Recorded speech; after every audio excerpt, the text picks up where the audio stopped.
CEO muda kaya raya dibuang oleh anak buahnya yang berkhianat ke hutan angker. Setelahnya CEO itu ditolong oleh gajah ajaib penjaga hutan. Kini dia bisa balas dendam.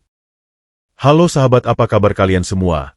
Semoga dalam keadaan sehat dan bahagia ya. Sebelum masuk ke ceritanya silahkan absen terlebih dahulu ya. Kalian semua dari daerah mana saja? Jangan lupa juga untuk like dan subscribe video ini agar kalian semua tidak ketinggalan video-video menarik lainnya. Terkadang, Tuhan harus menghancurkan kita hingga berkeping-keping, melempar kita ke dasar jurang terdalam, hanya agar kita mengerti arti kesombongan yang sebenarnya. Selamat datang di Serenova Jaya. Hari ini kita akan menyimak sebuah kisah luar biasa tentang pengkhianatan yang dibayar lunas dengan ketenangan. Tentang seorang CEO yang harus belajar dari seekor gajah ajaib di hutan larangan, bahwa keadilan sejati tidak pernah berteriak. Mari kita selami kisahnya. Matahari sore itu berwarna merah pekat, seolah-olah langit sedang memberikan peringatan yang tidak mampu dibaca oleh manusia. Di puncak tebing yang menghadap ke hamparan hijau gelap hutan larangan, Arya Kusuma berdiri dengan tangan di saku celana kain mahalnya. Angin kencang mempermainkan dasi sutranya, namun pria berusia 28 tahun itu tidak bergeming. Baginya, angin hanyalah gangguan kecil, sama seperti kompetitor bisnis yang telah ia singkirkan satu persatu dalam 3 tahun terakhir. Di belakangnya, sebuah mobil SUV mewah bermesin turbo masih menderu halus. Di samping Arya, Hendra Wirawan, pria yang telah bersamanya sejak mereka masih berkantor di garasi sempit, tersenyum tipis sambil memegang sebuah peta cetak biru. Lihat ini, Arya. Suara Hendra memecah keheningan, terdengar berat namun penuh kebanggaan yang dipaksakan. Jika kita membangun resor di sini, Kusuma Global Empire bukan lagi sekadar nama perusahaan. Kita akan menjadi legenda. Tanah ini adalah kunci emas kita. Arya menarik napas panjang, menghirup aroma pinus dan tanah basah. Tanah ini indah, Hendra. Tapi ada sesuatu yang janggal. Penduduk lokal menyebutnya hutan angker. Mereka bilang, alam punya cara sendiri untuk melindungi apa yang bukan milik manusia. Hendra tertawa kecil. Suara tawanya terdengar garing tertiup angin. Sejak kapan seorang Arya Kusuma, singa pasar modal yang tak punya rasa takut, jadi percaya pada tahayul orang desa? Bukan tahayul, Hendra. Ini tentang intuisi, sahut Arya tenang. Ia menoleh, menatap sahabatnya itu dengan tatapan tajam yang biasanya mampu membuat nyali lawan bicaranya menciut. Aku sudah memutuskan. Kita tunda pembelian lahan ini sampai tim lingkungan hidup selesai melakukan audit. Seketika, suasana berubah. Senyum di wajah Hendra luntur, digantikan oleh garis wajah yang kaku dan dingin. Ia melangkah maju, berdiri tepat di samping Arya, hanya terpaut beberapa inci dari bibir jurang yang menganga dalam. Tunda. Hendra mengulang kata itu dengan nada rendah yang bergetar. Aku sudah menandatangani komitmen dengan para investor di bawah meja, Arya. Jika kau tunda, aku akan kehilangan segalanya. Karirku, reputasiku, semuanya. Arya mengerutkan kening. Di bawah meja? Tanpa persetujuanku? Hendra, apa yang kau lakukan? Apa yang aku lakukan? Hendra meledak. Suaranya kini bersaing dengan deru angin. Aku melakukan apa yang seharusnya kau lakukan. Kau terlalu sibuk menjadi wajah perusahaan hingga kau lupa siapa yang membereskan semua kotoranmu. Aku lelah menjadi bayanganmu, Arya. Narasi kegelapan mulai merayap. Dari balik SUV, 3 pria berbadan tegap dengan jaket kulit hitam muncul. Wajah mereka kasar. Tangan mereka memegang tongkat pemukul besi yang berkilat tertimpa cahaya senja. Arya sadar, ini bukan sekadar argumen bisnis. Ini adalah eksekusi yang telah direncanakan dengan sangat rapi. Hendra, sadarlah. Kita bisa bicara.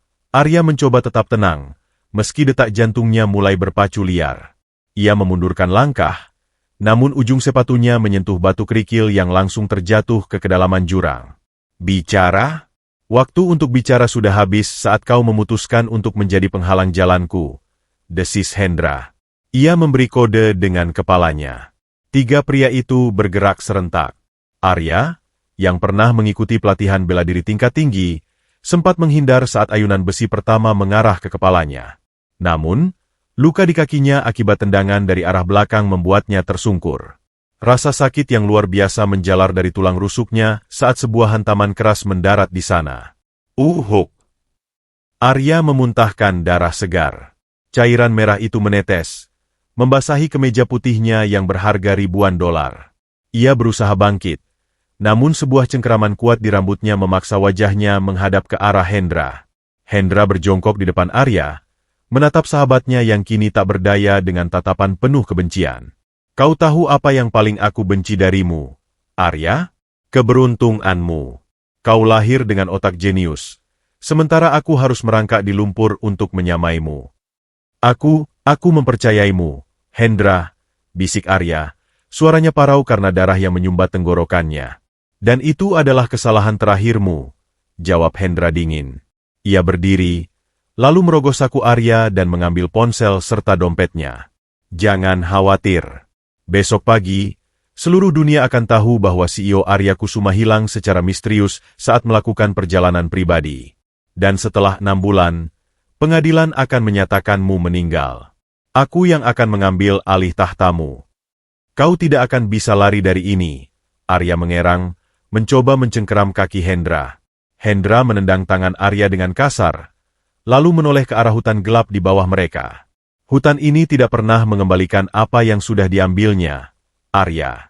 Selamat tinggal, sang legenda. Dengan satu isyarat tangan, dua pria suruhan itu mengangkat tubuh Arya yang sudah lemas. Arya melihat langit untuk terakhir kalinya, biru yang kini berubah menjadi hitam pekat. Tanpa belas kasihan, mereka mengayunkan tubuh itu ke arah jurang. Sekarang, teriak Hendra. Tubuh Arya melayang di udara. Gravitasi menariknya dengan kecepatan yang mengerikan. Ia merasakan gesekan udara yang dingin menusuk kulitnya, sebelum akhirnya tubuhnya menghantam dahan-dahan pohon besar yang menjulur dari dinding tebing. Suara tulang patah terdengar mengerikan di tengah sunyinya hutan, sebelum akhirnya suara dentuman keras menandakan tubuh itu telah mencapai dasar. Di atas tebing, Hendra merapikan jasnya. Ia mengeluarkan sebatang rokok, menyulutnya, dan menatap ke bawah. Tidak ada suara. Tidak ada tanda-tanda kehidupan. Hanya kegelapan hutan yang seolah-olah menelan mangsanya dengan rakus. Bersihkan semua jejak, perintah Hendra kepada anak buahnya dengan suara yang sangat tenang, seolah ia baru saja membuang sampah yang mengganggu pemandangan. Kusuma Global sekarang adalah milikku. Namun, jauh di dasar jurang yang lembab dan berlumut, di tengah tumpukan daun busuk, jari tangan Arya yang bersimbah darah bergerak sedikit. Di kegelapan itu, sepasang mata besar berwarna emas redup sedang mengamati tubuh manusia yang hancur itu dari balik pepohonan raksasa. Bumi mulai bergetar halus, seirama dengan langkah kaki makhluk yang sangat besar yang sedang mendekat. Rintik hujan sedingin jarum es menusuk pori-pori kulit Arya Kusuma, memaksa kesadarannya merangkak naik dari jurang kematian. Rasa sakit yang menyambutnya bukanlah sekadar perih, melainkan ledakan api yang membakar setiap inci sarafnya. Kemeja putih sutranya kini tak lebih dari kain gembel yang basah oleh campuran darah kental, lumpur hitam, dan getah pinus. Tulang rusuk kirinya melesak ke dalam, berderak ngilu setiap kali ia menarik napas pendek yang memicu muntahan darah segar. Ia terkapar bagai onggokan daging busuk di tengah kanopi hutan angker yang tak tertembus cahaya matahari, menunggu malaikat maut mencabut nyawanya.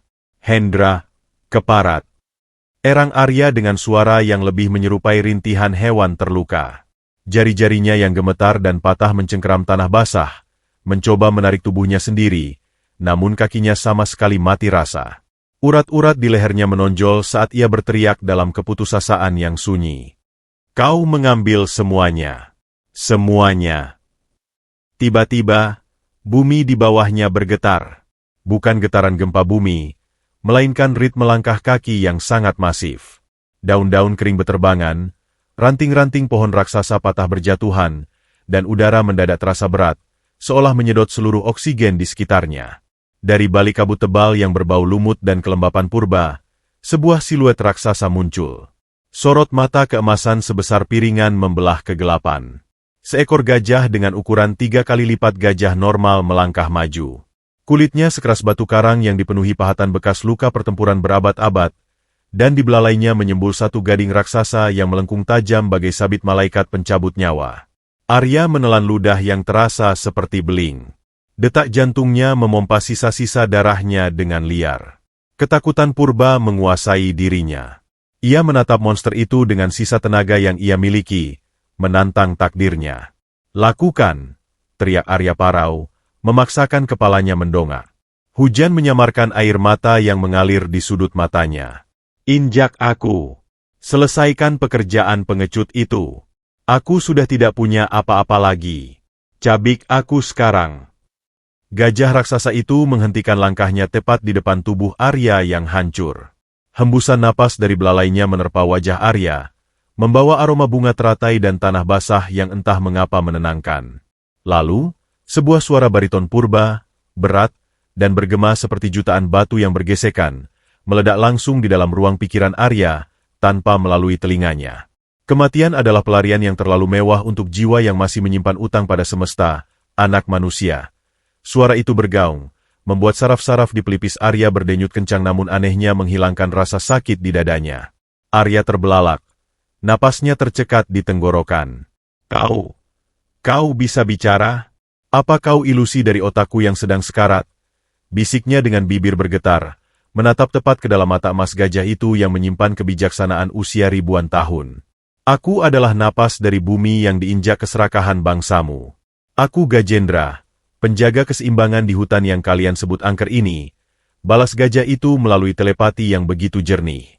Belalainya yang kokoh bergerak lembut, menggulung beberapa buah bercahaya kebiruan dari balik dedaunan dan menjatuhkannya tepat di samping tangan Arya. Makanlah ini.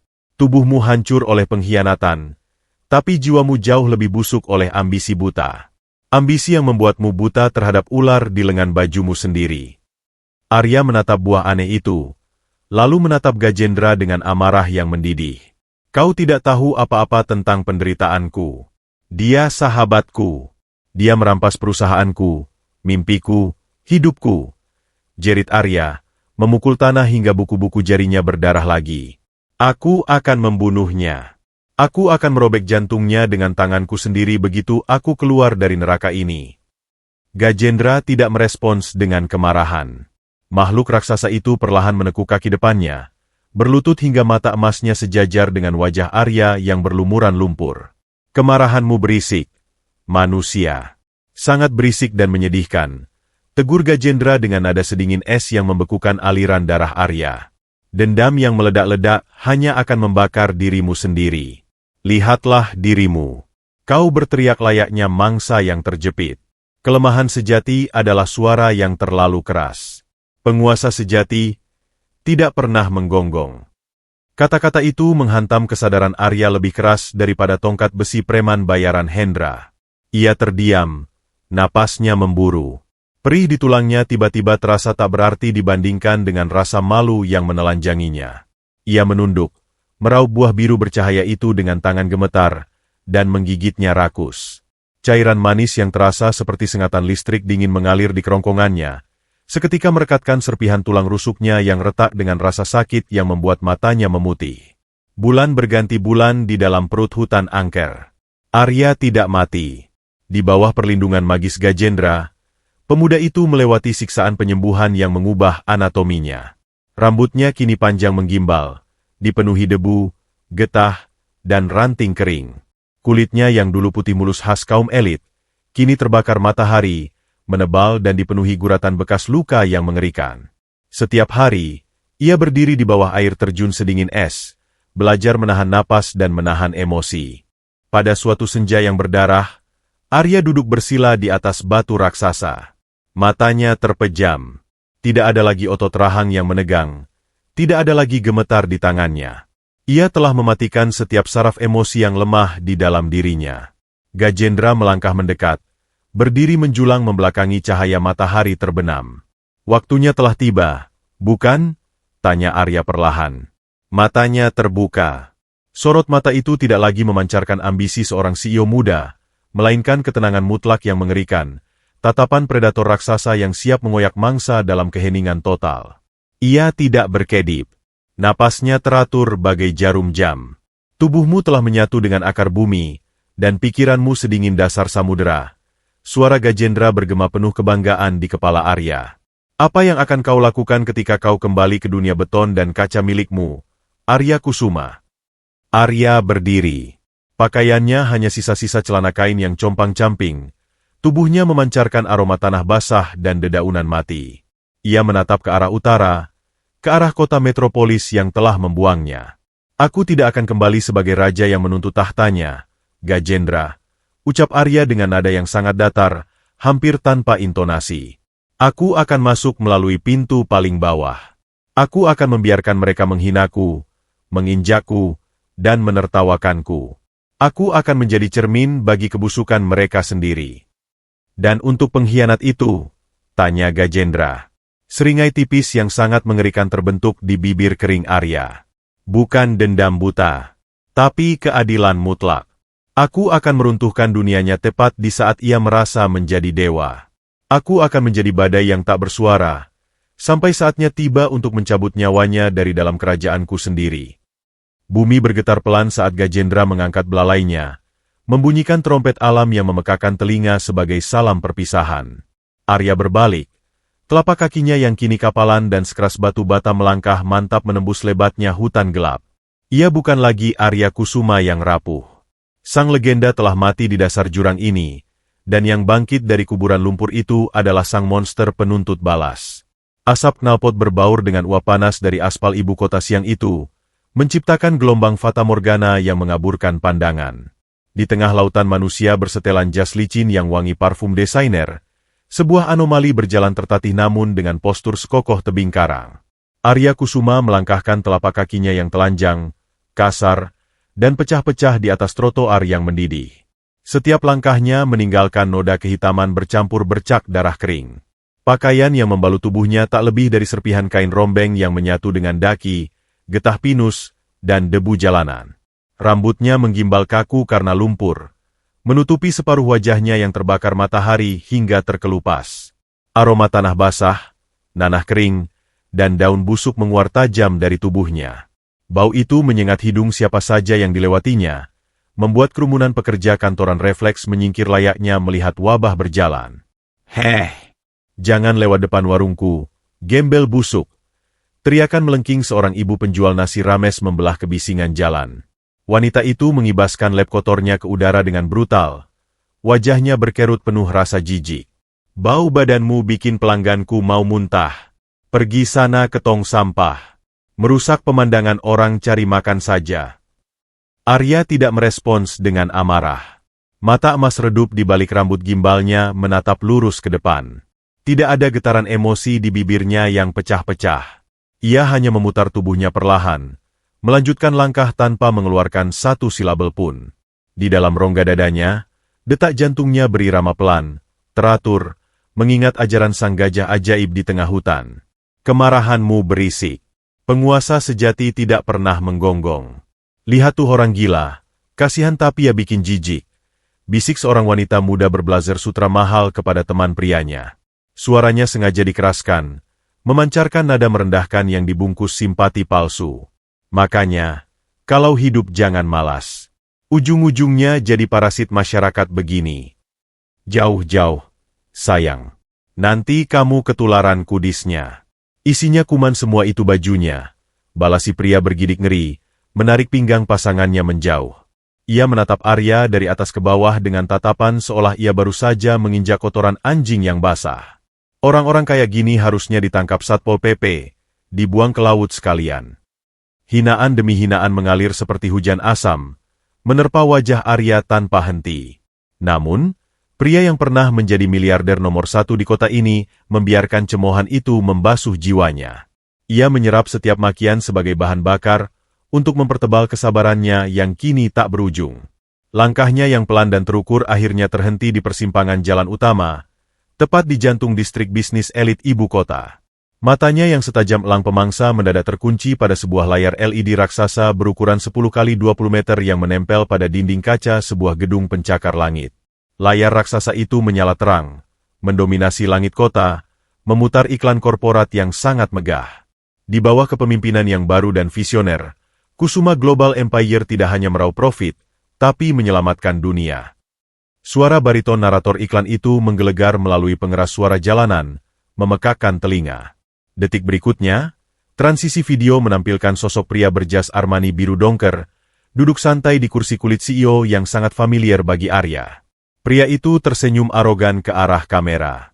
Rambutnya disisir klimis sempurna, dan sebuah cincin emas tebal melingkar congkak di jari telunjuknya. Saya, Hendra Wirawan, berjanji akan membawa perusahaan ini ke puncak hierarki Asia, ucap Hendra di layar raksasa itu dengan intonasi yang memuakan. Ia tampak berjalan di tengah panti asuhan, membagikan uang dengan senyum malaikat yang palsu.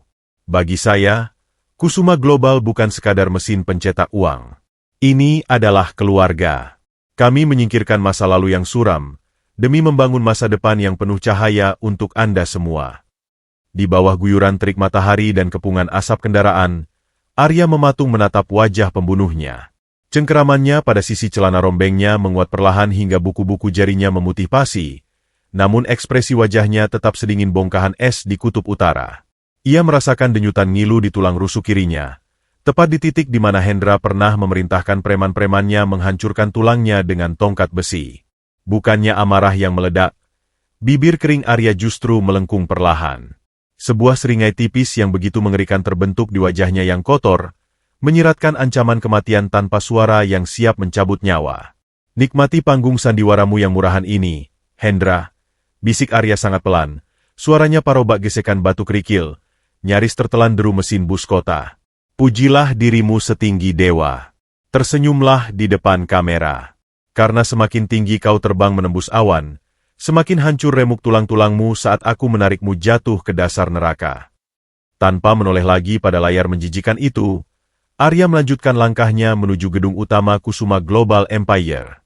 Istana kaca dan baja setinggi 70 lantai itu adalah kerajaan yang ia bangun sendiri dari keringat dan air matanya. Gedung itu menjulang angkuh, memantulkan cahaya matahari layaknya monumen kesombongan yang tak tersentuh. Begitu telapak kaki kotor Arya menginjak pelataran marmer Italia yang mengkilap di depan lobi utama, sebuah dorongan kasar dari tangan kekar bersarung tangan hitam menghantam dadanya dengan keras. "Woi, mau kemana kau, gembel busuk?" bentak seorang satpam berbadan tegap. Wajahnya memerah pada menahan napas karena mencium aroma menyengat dari tubuh Arya. "Ini bukan tempat penampungan orang gila. Mundur sebelum aku memecahkan kepalamu pakai pentungan ini." Arya terhuyung mundur beberapa langkah. Telapak kakinya yang berdarah menggores lantai marmer, meninggalkan jejak merah yang sangat kontras di atas permukaan putih bersih itu. Ia menatap lekat-lekat wajah satpam tersebut. Arya mengenalnya. Pria itu adalah komandan regu pengamanan yang dulu selalu menyapanya setiap pagi, yang dulu selalu menunduk hormat hingga hampir mencium lantai saat mobil Maybach milik Arya memasuki lobi.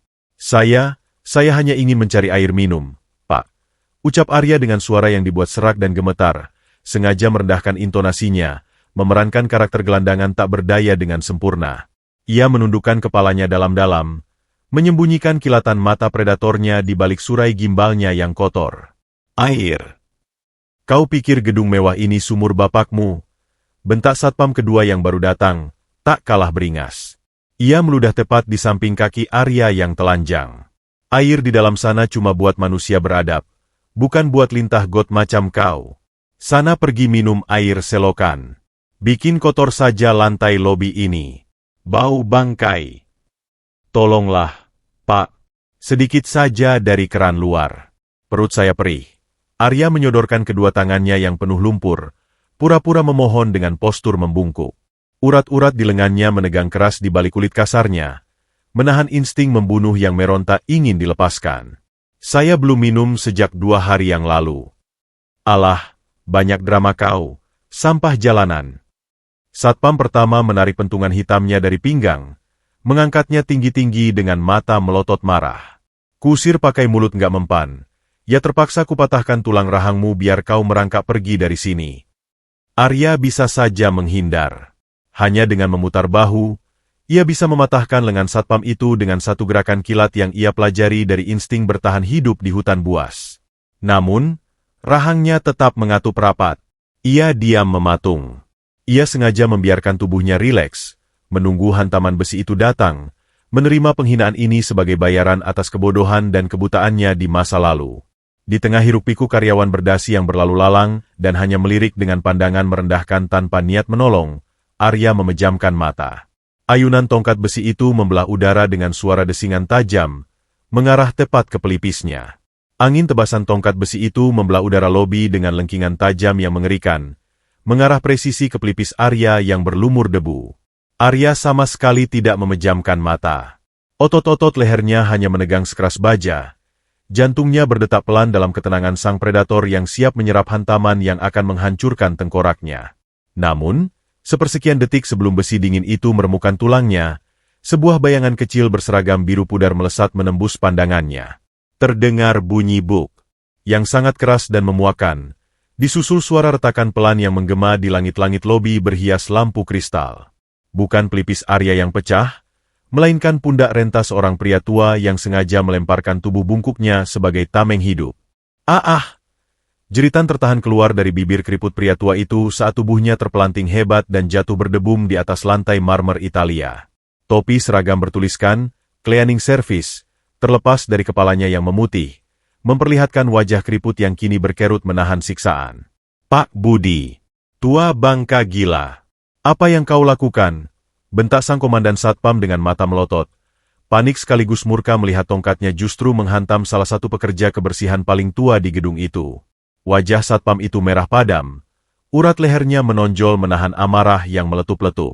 "Kau mau mati konyol membela gembel bau bangkai ini?" Pria tua bernama Pak Budi itu meringis menahan sakit yang luar biasa. Tangan kirinya yang gemetar mencengkeram pundak kanannya yang kini terkulai tak bisa digerakkan. Namun, alih-alih peduli pada tulang rawan di bahunya yang mungkin retak, ia justru merangkak maju. Dengan sisa tenaga, tubuh rentanya menutupi tubuh Arya yang terdiam kaku. "Ampun, Komandan, ampun," mohon Pak Budi dengan suara bergetar dan napas terputus-putus. Air mata menggenang di pelupuk matanya yang keruh oleh katarak. "Jangan dipukul, Pak. Dia cuma orang gila yang kelaparan. Dia tidak tahu apa-apa.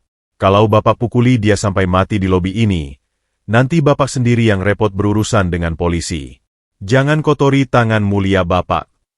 Lalu untuk apa kau halangi tongkatku, pria tua bodoh?"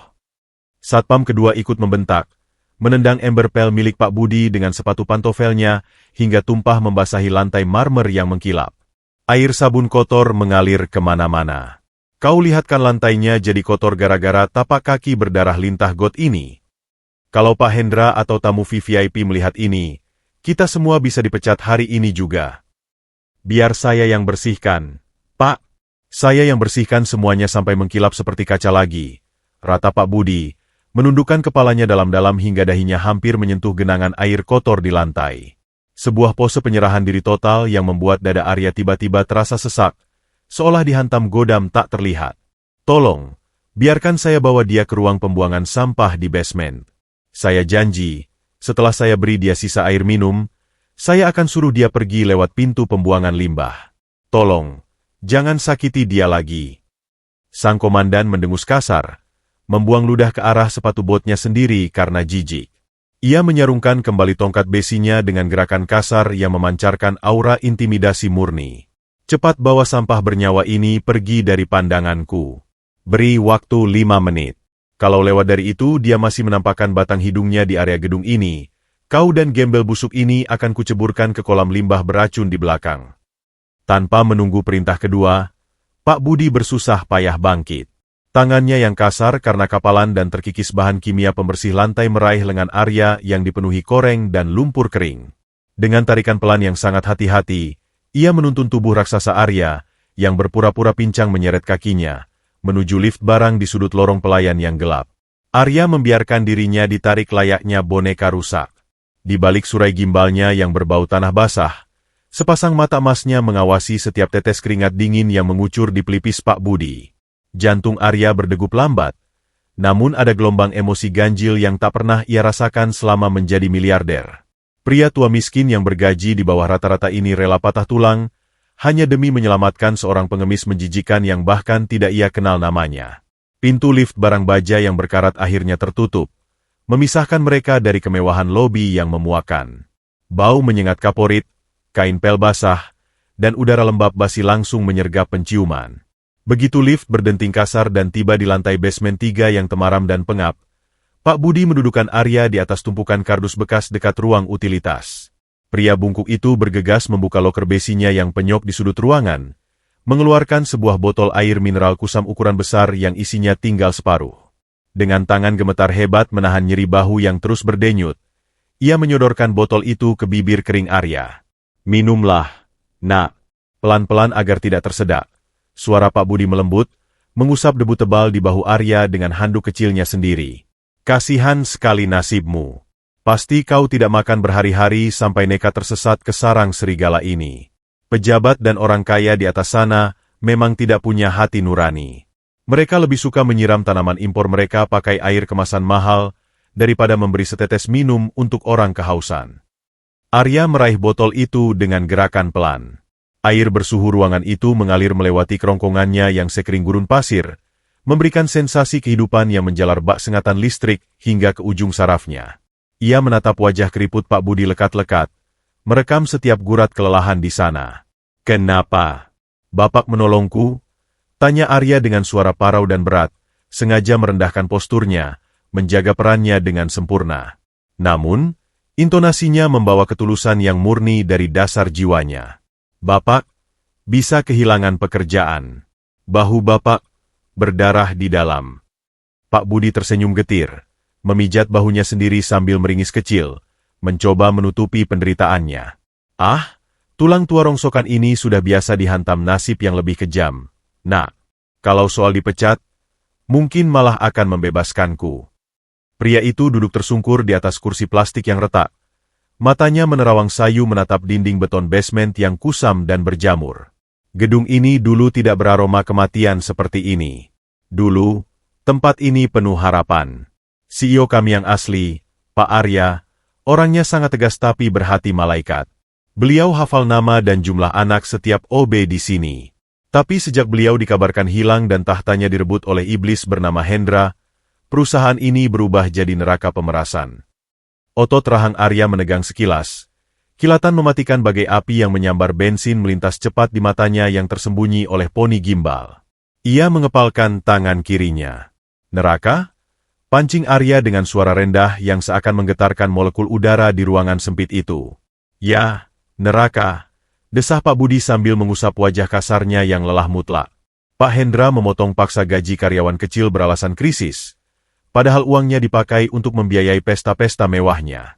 Dia memecat sembarangan, menindas yang lemah tanpa pesangon. Tadi pagi, dia menendang tulang keringku hanya karena es batu di dalam gelas kopinya kurang dingin. Tapi aku butuh uang ini untuk menebus resep obat ginjal istriku, jadi aku harus menelan harga diriku dalam-dalam. Mendengar pengakuan itu, darah di dalam pembuluh nadi Arya seolah mendidih hingga mencapai titik leburnya. Bayangan Gajendra sang gajah ajaib melintas di ingatannya. Keadilan mutlak, bukan dendam buta. Ia mengepalkan telapak tangannya yang kini sekasar parut, hingga sendi-sendinya berderak. Hendra tidak hanya merampas kerajaannya, tapi tiran serakah itu telah menyiksa orang-orang tak bersalah yang selama ini berada di bawah jaminan perlindungan Arya. Pak Budi tiba-tiba berdiri menahan sakit, membongkar bagian paling bawah lokernya dan menarik keluar sebuah jaket seragam cleaning service berwarna biru gelap yang sudah sangat pudar dan kebesaran. "Pakai ini, nak," ucap Pak Budi sambil menyodorkan jaket itu ke dada Arya. "Seragam ini milik temanku yang sudah resign minggu lalu, karena tidak tahan disiksa bos baru. Jaket ini bisa menutupi bau dan badanmu yang kotor. Ada topi juga. Kau bisa pakai ini untuk menyelinap keluar lewat pintu kargo servis tanpa dicurigai satpam. Wajahmu tutup saja pakai masker debu ini agar mereka tidak jijik." Arya menerima kain biru usang itu dengan gerakan lambat.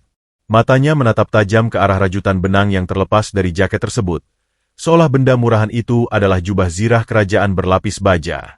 Ia menyarungkan lengan-lengannya yang kekar dan dipenuhi bekas luka cambuk alam ke dalam lengan jaket, meresletingkannya perlahan hingga ke leher, lalu menekan topi baret dalam-dalam menutupi rambut gimbalnya. Terakhir, ia memakai masker putih hingga hanya menyisakan sorot matanya yang kini menyala dalam kegelapan. Penampilannya kini berubah mutlak. Ia bukan lagi CEO Arya Kusuma yang mempesona di majalah bisnis, bukan pula gembel jalanan yang ditendang bagai anjing berpenyakit. Ia kini adalah hantu tanpa nama, seorang pekerja kebersihan rendahan yang diremehkan namun memiliki akses penuh ke seluruh lorong gelap, toilet eksekutif, dan celah ventilasi gedung pencakar langit ini. Terima kasih, Pak Budi, bisik Arya. Nadanya kini setajam silet yang siap menggorok urat nadi keheningan, membuat bulu kuduk berdiri. Bapak tidak akan pernah menyesal telah memberikan seragam kehormatan ini padaku. Hukum karma sudah menyalakan mesinnya malam ini. Pak Budi mengerutkan kening, bingung bercampur merinding merasakan aura pembunuh yang luar biasa berat dan mematikan memancar dari tubuh pengemis itu. Namun, sebelum pria tua itu sempat mengeluarkan suara untuk bertanya, Arya telah menyambar sebuah tongkat pel bergagang aluminium panjang dari sudut ruangan. Dengan cengkeraman sekuat cakar naga purba, sang singa pasar modal itu melangkah mantap keluar dari ruang utilitas basement, siap menyusup naik ke jantung kerajaannya sendiri untuk memulai pembersihan besar-besaran. Aroma disinfektan murah bercampur dengan wangi parfum bacarat mahal yang menguar dari tubuh para eksekutif menciptakan kombinasi memuakkan di lantai 50 gedung Kusuma Global. Arya Kusuma menyusuri koridor megah itu dengan langkah terseret. Kepalanya tertunduk dalam-dalam menyembunyikan kilat mata predator di balik pinggiran topi baret yang lusuh. Kedua tangannya yang dulu menandatangani cek bernilai triliunan kini mencengkeram gagang pel aluminium dengan urat-urat kasar yang menonjol. Di balik masker debu putihnya, napas Arya berhembus teratur. Namun, udara di lantai eksekutif ini terasa sangat berbeda dibandingkan saat ia masih berkuasa. Dulu, lantai ini dipenuhi tawa optimis dan semangat kerja. Kini, dinding-dinding kaca itu seolah memantulkan aura ketakutan yang mencekik tenggorokan. Kalian semua digaji bukan untuk berpikir bodoh. Kalau jam 3 sore ini proposal merger dengan pihak asing belum ada di mejaku, kemasi barang kalian dan keluar dari gedung ini. Suara lengkingan penuh amarah dari seorang manajer divisi, yang dulu merupakan bawahan Arya yang paling penakut, menggema membelah kesunyian ruangan. Pria gempal itu membanting setumpuk dokumen ke atas meja seorang karyawati muda yang tampak pucat pasi. Kalian pikir perusahaan ini panti asuhan? Pak Hendra tidak akan menoleransi sekelompok parasit yang makan gaji buta. Karyawati muda itu menunduk dalam. Bahunya bergetar hebat menahan isak tangis. Tapi, Pak, suaranya bergetar penuh ketakutan. Air mata mulai menetes membasahi kerahnya. Data keuangan dari kuartal lalu sengaja disembunyikan oleh tim audit internal. Kami tidak punya akses, Pak. Mustahil menyelesaikannya dalam 2 jam. Alasan. Lintah pemalas. Potong manajer itu dengan telunjuk menuding tepat ke wajah sang karyawati, matanya melotot tajam. Aku tidak mau dengar tangisan cengengmu. Selesaikan atau kau kupecat hari ini juga tanpa pesangon sepeser pun. Arya memutar gagang pelnya dengan lambat, menyerap setiap detik kebusukan yang terpampang di depan matanya. Tangannya bergerak ritmis menyapu lantai marmer hitam, sementara telinganya menangkap bisik-bisik putus asa dari kubikel lain. Perusahaan yang ia bangun dengan darah dan keringat kini telah berubah menjadi rumah jagal bagi para pekerja keras. Integritas telah digantikan oleh tirani, dan kejujuran telah dibunuh oleh keserakahan. Ini bukan lagi Kusuma Global Empire yang ia kenal. Ini adalah kerajaan bangkai yang dibangun di atas air mata penderitaan. Tiba-tiba, suara derap langkah sepatu pantofel kulit buaya impor memecah ketegangan. Pintu ganda ruang CEO berbahan kayu mahoni solid terbuka lebar. Semua aktivitas di lantai itu terhenti seketika. Mesin tik membisu, dering telepon diabaikan, dan tak ada satupun karyawan yang berani mengangkat wajah. Hendra Wirawan melangkah keluar dengan dagu terangkat pongah. Ia mengenakan setelan jas custom berwarna merah marun yang menjeritkan arogansi mutlak, rambutnya dilumuri pomade mengkilap, dan di bibirnya tersungging senyum sinis yang muak melihat orang-orang di sekitarnya. Udara di luar ruanganku selalu berbau kegagalan.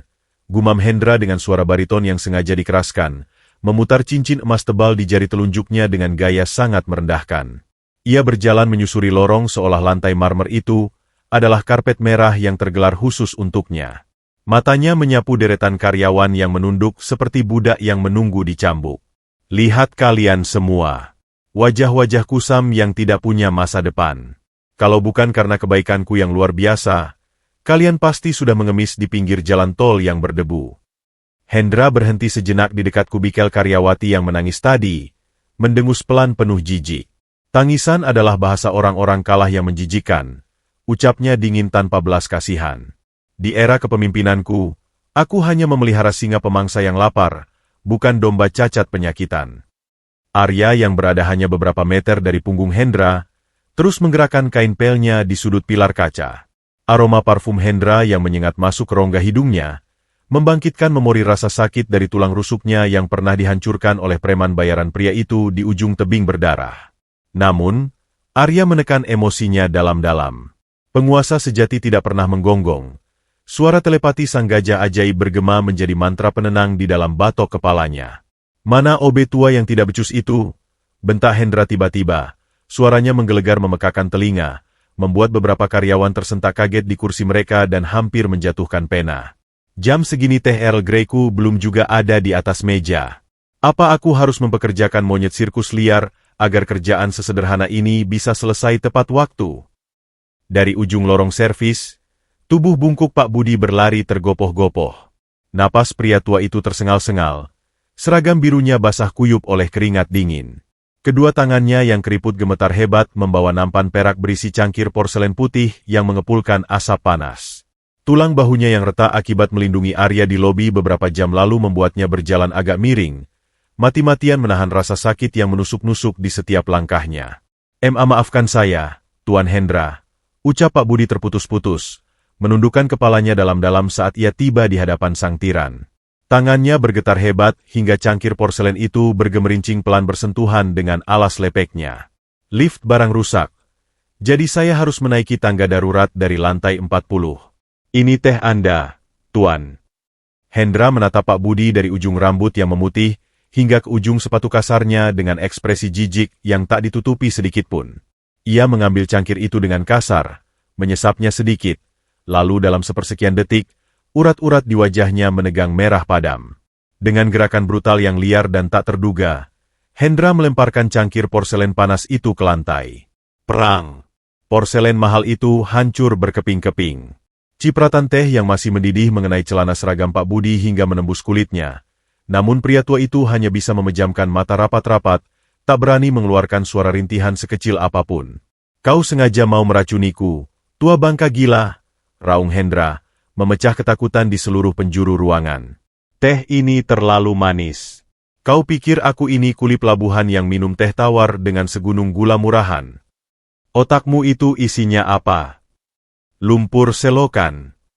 Ampun, Tuan. Tadi sekretaris Anda bilang. Pak Budi mencoba menjelaskan dengan suara bergetar pilu dan air mata yang mulai mengalir membelah pipi keriputnya. Tutup mulut busukmu, anjing tua. Potong Hendra beringas. Tanpa peringatan apapun, Hendra mengangkat kaki kanannya dan menendang tulang kering kaki Pak Budi dengan ujung sepatu pantofel kulitnya yang berlapis baja keras. Tendangan itu begitu mematikan hingga terdengar bunyi gedebuk yang memilukan. Pak Budi menjerit tertahan. Tubuh rentanya terhuyung ke belakang sebelum akhirnya jatuh berdebum dengan keras di atas pecahan porselen tajam dan genangan teh yang lengket. Pria tua miskin itu meringkuk memegangi kakinya yang terasa patah, mengerang dalam rasa sakit yang menyayat hati nurani, sementara ratusan karyawan di lantai itu hanya bisa menatap ngeri dengan mulut terkunci. Tak ada satupun yang berani melangkah maju untuk menolong. Sapu pecahan menjijikan ini menggunakan lidahmu kalau perlu. Lalu buatkan teh baru dalam 3 menit, atau kau tidak akan pernah melihat uang pesangonmu sepeser pun. Ancam Hendra sambil meludah kasar tepat di samping jemari Pak Budi yang sedang meringis di lantai. Sang CEO palsu itu kemudian berbalik perlahan, mengibaskan debu tak kasat mata dari kerah jas mahalnya, dan melangkah kembali menuju ruangannya seolah ia baru saja menyingkirkan lalat pembawa penyakit. Di sudut lorong pilar kaca, Arya berhenti bergerak mutlak. Kain pel basah di tangannya membeku. Di balik masker debu, rahang Arya mengeras hingga giginya bergemertak pelan dan mengerikan. Urat-urat di punggung tangan, lengan, dan lehernya menegang sekeras kawat baja, memompa aliran darah yang mendidih jauh di atas ambang batas nalar manusia. Tangannya mencengkeram gagang pel aluminium itu dengan kekuatan cakar monster raksasa, hingga logam padat itu mulai melengkung patah dan berderak di bawah tekanan jari-jarinya. Napas Arya tidak lagi teratur. Dadanya naik turun memburu bagai naga yang terbangun. Ia melihat bagaimana Pak Budi, satu-satunya manusia murni yang memberinya nyawa kedua hari ini, diinjak-injak hingga tak berbentuk oleh iblis yang sama yang telah merampas segalanya. Tatapan mata emas Arya yang tadinya mati, kini meledak terbakar menyala dalam kegelapan di bawah topinya. Keadilan mutlak bukan lagi sekadar janji sunyi masa depan. Keadilan mutlak adalah genderang eksekusi mati yang akan ia tabuh malam ini. Aroma pinus buatan dari mesin pengharum ruangan otomatis bertabrakan hebat dengan bau keringat dingin yang mengucur di balik keras seragam biru usang Arya. Toilet VVIP di ujung koridor lantai eksekutif itu lebih tampak seperti lobi hotel bintang 5 Eropa daripada sebuah kamar kecil fungsional. Lantainya berlapis marmer carara putih tanpa setitik pun noda kotoran, keran airnya terbuat dari kuningan berlapis emas mawar, dan dinding kacanya memantulkan kemewahan absolut yang dulu ia bangun dengan keringatnya sendiri. Arya menyeret langkahnya ke dalam ruangan itu, membawa ember pel plastik yang gagangnya nyaris patah akibat cengkeraman tangannya yang menahan amarah di lorong tadi. Dadanya masih bergemuruh hebat bagai lautan yang diamuk badai. Bayangan tubuh renta Pak Budi yang tersungkur di lantai, akibat tendangan brutal Hendra terus berputar di otaknya bagai kaset rusak yang menyiksa batin. Namun, Arya memejamkan mata di balik masker debunya, menarik napas dalam-dalam, menahan oksigen di paru-parunya hingga rasa panas yang mendidihkan darahnya mereda perlahan. Ia memaksa dirinya mengingat keheningan mutlak hutan angker dan tatapan emas Gajendra yang menenangkan. Singa tidak membuang tenaga untuk mengaum pada mangsa yang sudah masuk perangkap. Belum sempat Arya memeras kain pelnya yang kumal ke dalam air sabun, terdengar derit pintu kayu mahoni toilet yang terbuka lebar dari arah luar. Suara langkah sepatu pantofel kulit mahal berderap masuk, memecah kesunyian ruangan, diikuti tawa rendah yang serak dan memancarkan kelicikan level tinggi. Insting bertahan hidup Arya yang telah terasah di alam liar, seketika mengambil alih kesadarannya. Dengan gerakan secepat kilat yang sama sekali tidak menimbulkan suara sekecil apapun, tubuh besar Arya melesat masuk ke bilik toilet paling ujung. Ia mengunci pintunya dengan perlahan, lalu melompat naik ke atas dudukan toilet porselen, berjongkok rapat bagai macan kumbang yang bersembunyi di atas dahan pohon raksasa. Ia memastikan tidak ada seujung pun kain usang atau sepatunya yang terlihat dari celah bawah pintu. Tempat ini sungguh berlebihan dan memuakan, Hendra. Tapi kurasa, sebentar lagi semua kemewahan tak berguna ini akan berubah menjadi tumpukan emas batangan di rekening bank Swiss kita. Suara seorang pria dengan aksen asing yang sangat kental memecah kesunyian toilet. Terdengar bunyi denting pelatuk. Korek api Zippo yang dibuka paksa, disusul kepulan asap cerutu Kuba yang menyengat tajam ke udara. Hendra terkekeh pelan diiringi gemericik air dari wastafel berlapis emas tempatnya mencuci tangan. Suara tawanya membuat perut Arya mual saking muaknya. Kau masih meragukanku, Tuan Victor? Aku sudah menyingkirkan bocah jenius Arya Kusuma dengan tanganku sendiri, hingga jasadnya membusuk di dasar jurang. Menjual cangkang kosong perusahaannya ke sindikatmu hanyalah masalah formalitas di atas kertas. Besok malam, di tengah kemegahan acara gala dinner, seluruh aset raksasa Kusuma Global Empire resmi dan mutlak menjadi milik The Red Dragon Syndicate. Di dalam bilik yang sempit dan pengap itu, napas Arya tertahan. Matanya terbelalak lebar di balik bayang-bayang topinya. Sindikat Naga Merah? Tangan kanannya tanpa sadar mengepal keras. Itu adalah organisasi mafia pencucian uang internasional yang paling dicari Interpol. Kelompok bandit yang selama 3 tahun terakhir terus berusaha menyusup ke pasar Asia melalui perusahaannya, dan selalu ia tolak mentah-mentah dengan risiko nyawa. Pastikan saja kau tidak meninggalkan satu celah hukum pun, anak muda. Balas Victor dengan nada suara sedingin bongkahan es. Langkah kakinya terdengar mondar-mandir angkuh di depan wastafel marmer. Nilai akuisisi ilegal ini mencapai 5 triliun rupiah murni. Bos besarku di Moskow sangat membenci kegagalan dan tidak punya rasa ampun. Jika ada satu saja dewan direksi yang menolak, atau jika sistem keamanan utama perusahaan sialanmu ini menolak transfer kepemilikan aset tersebut, bukan hanya kontraknya yang batal, Hendra. Aku sendiri yang akan memisahkan kepalamu dari lehermu besok malam. Santai saja, Victor, kau terlalu paranoid. Jawab Hendra dengan nada pongah yang luar biasa meremehkan, diiringi bunyi tepukan sok akrab di bahu pria asing itu. Semua anjing penjaga berwujud dewan direksi itu sudah kubungkam dengan ancaman pembunuhan keluarga dan tumpukan uang suap. Sedangkan untuk sistem utama, malam ini aku akan memanggil teknisi bayaran untuk meretas dan mematikan protokol keamanan Alpha Zero peninggalan si bodoh Arya. Hendra menjeda ucapannya, tertawa sarkas yang memantul di dinding marmer. Besok, tepat di atas panggung gala dinner di hadapan semua orang, server akan memindahkan seluruh hak milik secara otomatis begitu penandatanganan selesai. Setelah 5 triliun itu masuk rekeningku, aku akan cuci tangan bersih-bersih dan pindah ke Bahama malam itu juga. Biarkan ribuan karyawan rendahan dan kuli panggul di gedung ini menangis darah saat tahu perusahaan yang mereka anggap rumah ini dilikuidasi dan ditutup permanen esok paginya. Setiap suku kata yang dimuntahkan dari mulut Hendra terasa seperti belati berkarat yang ditusukkan perlahan dan berulang kali ke ulu hati Arya. Pria pengkhianat itu tidak hanya menikam persahabatan mereka dari belakang, tidak hanya merampas tahta dan membunuhnya, tapi ia berniat membantai Kusuma Global Empire hingga rata dengan debu. Ribuan karyawan tak bersalah seperti Pak Budi, yang mati-matian bertahan dan menggantungkan periuk nasi keluarga mereka pada tempat ini, akan ditendang ke jalanan tanpa pesangon sepeser pun. Urat-urat biru di leher dan pelipis Arya bermunculan. Berdenyut luar biasa liar merespons amarah absolut yang nyaris meledakkan batok kepalanya. Ia mencengkeram pembatas dinding bilik toilet itu dengan telapak tangannya yang kini sekeras batu karang. Tanpa ia sadari, kekuatan cengkeramannya yang tak manusiawi itu membuat marmer setebal 3 cm itu retak halus di bagian ujungnya, menghasilkan bunyi berderak lirih yang nyaring di tengah ruangan. Victor menghentikan isapan cerutunya seketika. Keheningan mematikan turun dengan cepat. "Kau dengar itu?" tanyanya dengan nada penuh curiga. Matanya menyapu deretan pintu bilik toilet yang tertutup rapat, tangannya merogoh ke balik jasnya mencari gagang pistol. Hendra mendengus kesal. Terdengar bunyi tisu pengering tangan yang ditarik kasar dari kotak dispenser. Hanya suara pemuaian pipa air tua di balik dinding. "Aku sudah berkali-kali menyuruh bagian pemeliharaan untuk memperbaikinya. Tapi pekerja kerah biru berbau sampah di gedung ini memang sekumpulan idiot pemalas yang tidak bisa bekerja kalau tidak dicambuk. Sudahlah, ayo kembali ke ruanganku, Victor. Kita harus mencetak dokumen pelepasan aset sebelum pesta perayaan besok." Derap langkah dua pasang sepatu kulit mahal itu akhirnya perlahan menjauh, diikuti suara bantingan pintu kayu VVIP yang bergema sebelum menutup rapat. Kesunyian absolut kembali merajai toilet eksekutif tersebut, hanya menyisakan kepulan asap cerutu memuakan dan jejak niat jahat yang menggerogoti udara. Dengan gerakan seringan bulu angsa, Arya melompat turun dari atas dudukan kloset porselen. Kakinya mendarat nyaris tanpa suara di atas lantai licin.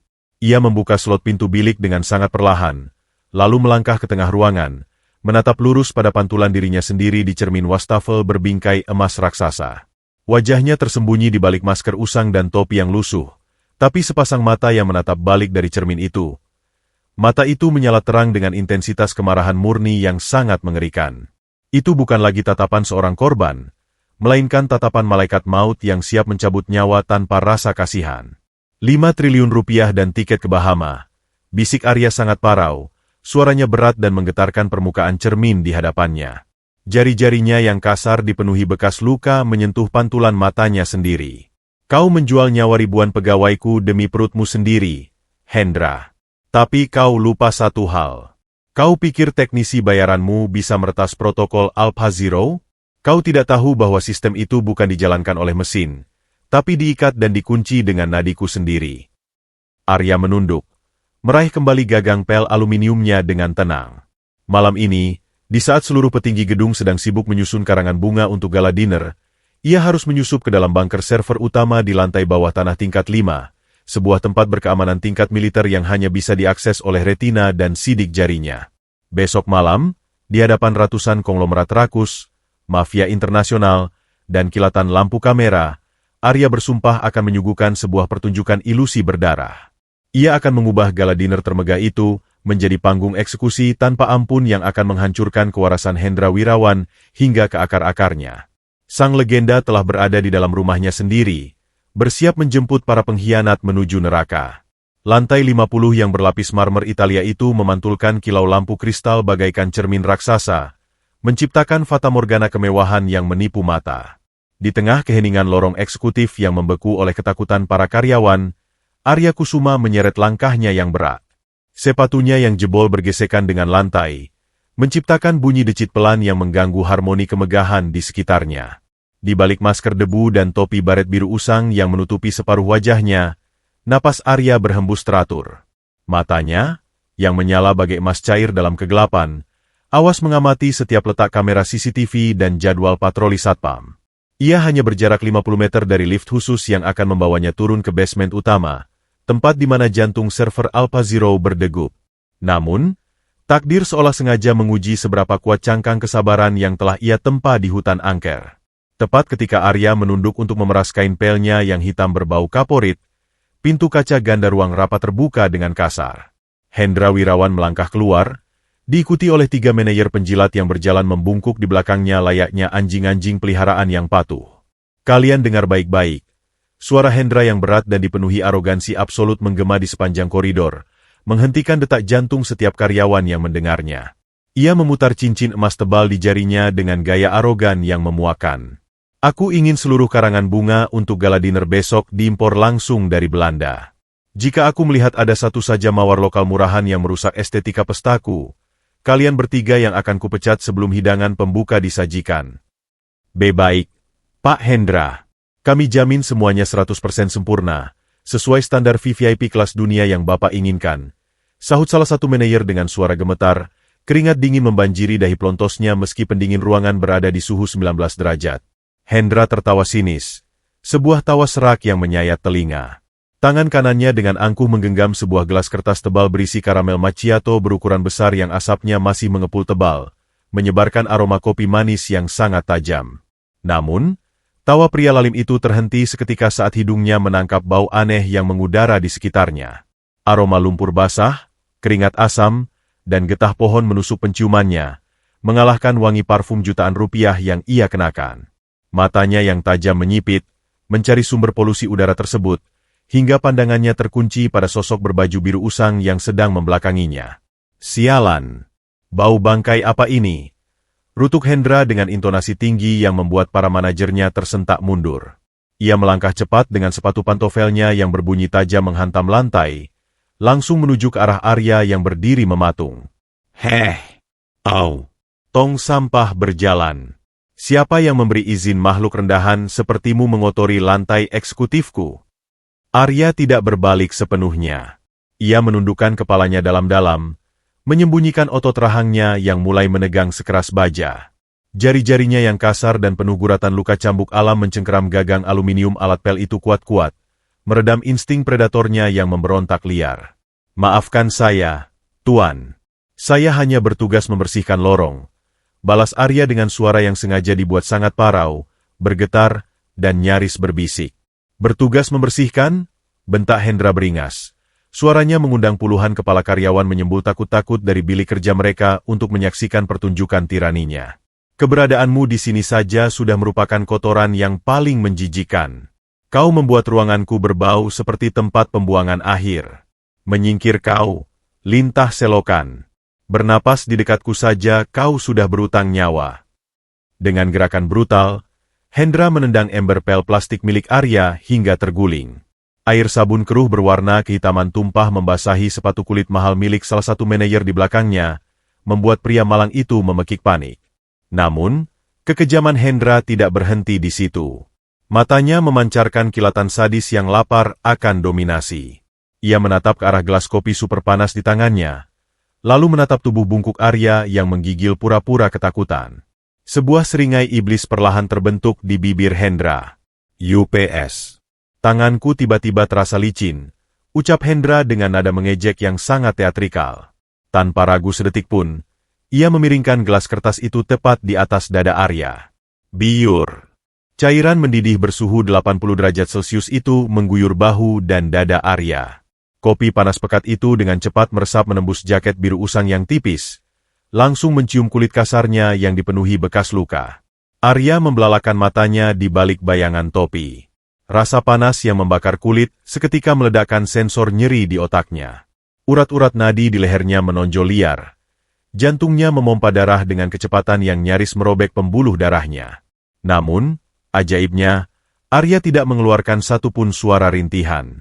Ia menggigit bagian dalam bibirnya hingga berdarah, membiarkan cairan manis kopi bercampur dengan asinnya keringat menetes dari ujung dagunya.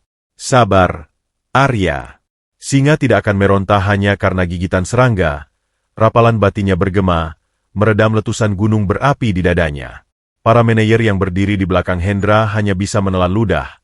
Wajah mereka pucat pasi melihat penyiksaan tanpa alasan itu. Beberapa karyawati di kejauhan menutup mulut mereka rapat-rapat, tak kuasa menahan tangis melihat kekejaman yang terpampang nyata. Oh, lihat ini. Lantai marmerku yang seharga ratusan juta sekarang ternoda oleh kopiku dan baju gembelmu. Hendra mendecap pinggang, suaranya memancarkan kepuasan absolut melihat takluknya si pekerja rendahan. Ia mencondongkan wajahnya ke telinga Arya, berbisik dengan nada penuh racun. Bersihkan cairan itu. Sekarang. Arya perlahan membungkuk. Tangannya yang gemetar meraih gagang pel yang tergeletak. Namun, sebelum jari-jarinya menyentuh aluminium itu, ujung sepatu kulit Hendra menginjak alat pel tersebut dengan keras. Siapa yang menyuruhmu memakai alat itu? Lintas selokan? Desis Hendra, matanya melotot tajam mengintimidasi, seolah ia adalah dewa yang berhak menentukan hidup dan mati seseorang. Kain pel itu terlalu bersih untukmu. Bersihkan lantainya menggunakan tanganmu yang menjijikan itu. Gunakan kain bajumu. Lap sampai kering. Atau kupastikan malam ini kau tidur di sel tahanan atas tuduhan perusakan properti. Keheningan yang mencekik turun menyelimuti lantai 50 itu. Waktu terasa berhenti. Udara menjadi sangat tipis hingga sulit untuk dihirup. Di balik masker debu, gigi Arya bergemeretak pelan. Darah di seluruh tubuhnya mendidih, bukan karena suhu kopi yang membakar dadanya, melainkan karena amarah purba yang menuntut untuk dilepaskan. Hanya butuh 1 detak jantung baginya untuk bangkit, mencekik leher Hendra, dan melemparkan tubuh pengkhianat itu keluar jendela kaca lantai 50 ini. Namun, alih-alih meledak, Arya menarik napas panjang. Ia menurunkan tubuh besarnya secara perlahan, menekuk kedua lututnya hingga menyentuh genangan air kopi yang lengket. Tangannya yang dipenuhi otot dan jaringan parut merayap ke atas lantai marmer dingin. Dengan gerakan lambat yang menyayat harga dirinya hingga ke titik nadir, Arya mulai mengusap cairan lengket itu menggunakan lengan jaketnya sendiri, menjadikan tubuhnya sebagai lap kotor di bawah ujung sepatu orang yang telah membunuhnya. Bagus. Kerja yang bersih, anjing penurut. Tawa Hendra meledak, memecah kesunyian dengan nada puas yang memuakkan, diiringi tawa sumbang para manajernya yang terpaksa ikut tertawa. Ingat baik-baik tempatmu. Kalian semua adalah debu di bawah telapak kakiku. Ayo, kita kembali ke ruangan. Udara di sini membuatku mual. Hendra berbalik dengan angkuh, melangkah pergi meninggalkan Arya yang masih berlutut mengusap lantai. Saat punggung berjas marun itu menjauh, Arya menghentikan gerakannya. Wajahnya perlahan terangkat. Di balik tetesan kopi yang mengotori maskernya, sepasang mata emas itu menatap lurus ke punggung Hendra. Tidak ada lagi rasa sakit. Tidak ada lagi rasa malu. Yang tersisa di dalam jiwa Arya hanyalah perhitungan presisi untuk sebuah eksekusi. Titik terendah ini telah ia lewati. Kini, waktu perhitungan mundur menuju kehancuran Hendra Wirawan resmi dimulai. Kemegahan lobi utama Kusuma Global Empire sore itu telah bermetamorfosis menjadi sebuah ilusi istana Eropa abad pertengahan yang menyilaukan mata sekaligus memuakkan nurani. Ratusan pekerja dekorasi dan karyawan tingkat bawah dipaksa bekerja bagaikan budak tanpa henti di bawah ancaman pemecatan massal. Lampu kristal raksasa yang menggantung di langit-langit membiaskan cahaya keemasan yang jatuh menimpa hamparan karpet merah marun tebal impor dari Turki. Di antara hiruk-pikuk dering radio panggil dan bentakan para supervisor, aroma mawar putih Belanda bertabrakan secara brutal dengan bau keringat ketakutan dari para pekerja yang belum sempat beristirahat sejak pagi. Di salah satu sudut pilar raksasa, Arya Kusuma berdiri membungkuk dalam balutan jaket biru usangnya. Tangannya yang kasar dengan bekas luka cambuk getah pinus bergerak lambat menata jejeran kursi berlapis bludru, sementara pikirannya menghitung setiap detik mundur menuju kehancuran musuhnya. Derap langkah angkuh dari sepasukan pria berjas mahal memecah konsentrasi para pekerja. Hendra Wirawan melangkah memasuki area lobi layaknya kaisar tiran yang sedang menginspeksi daerah taklukannya. Di sisinya, Viktor sang gembong mafia Rusia berjalan berdampingan sambil menghembuskan asap cerutu yang menyengat paru-paru. Hendra memutar cincin emas tebal di jarinya dengan ekspresi pongah yang luar biasa memuakkan. Matanya menyapu seluruh penjuru lobi untuk mencari satu saja kesalahan kecil yang bisa ia jadikan alasan untuk menyiksa bawahannya. Sayangnya bagi Arya, takdir memiliki selera humor yang sangat kelam hari ini.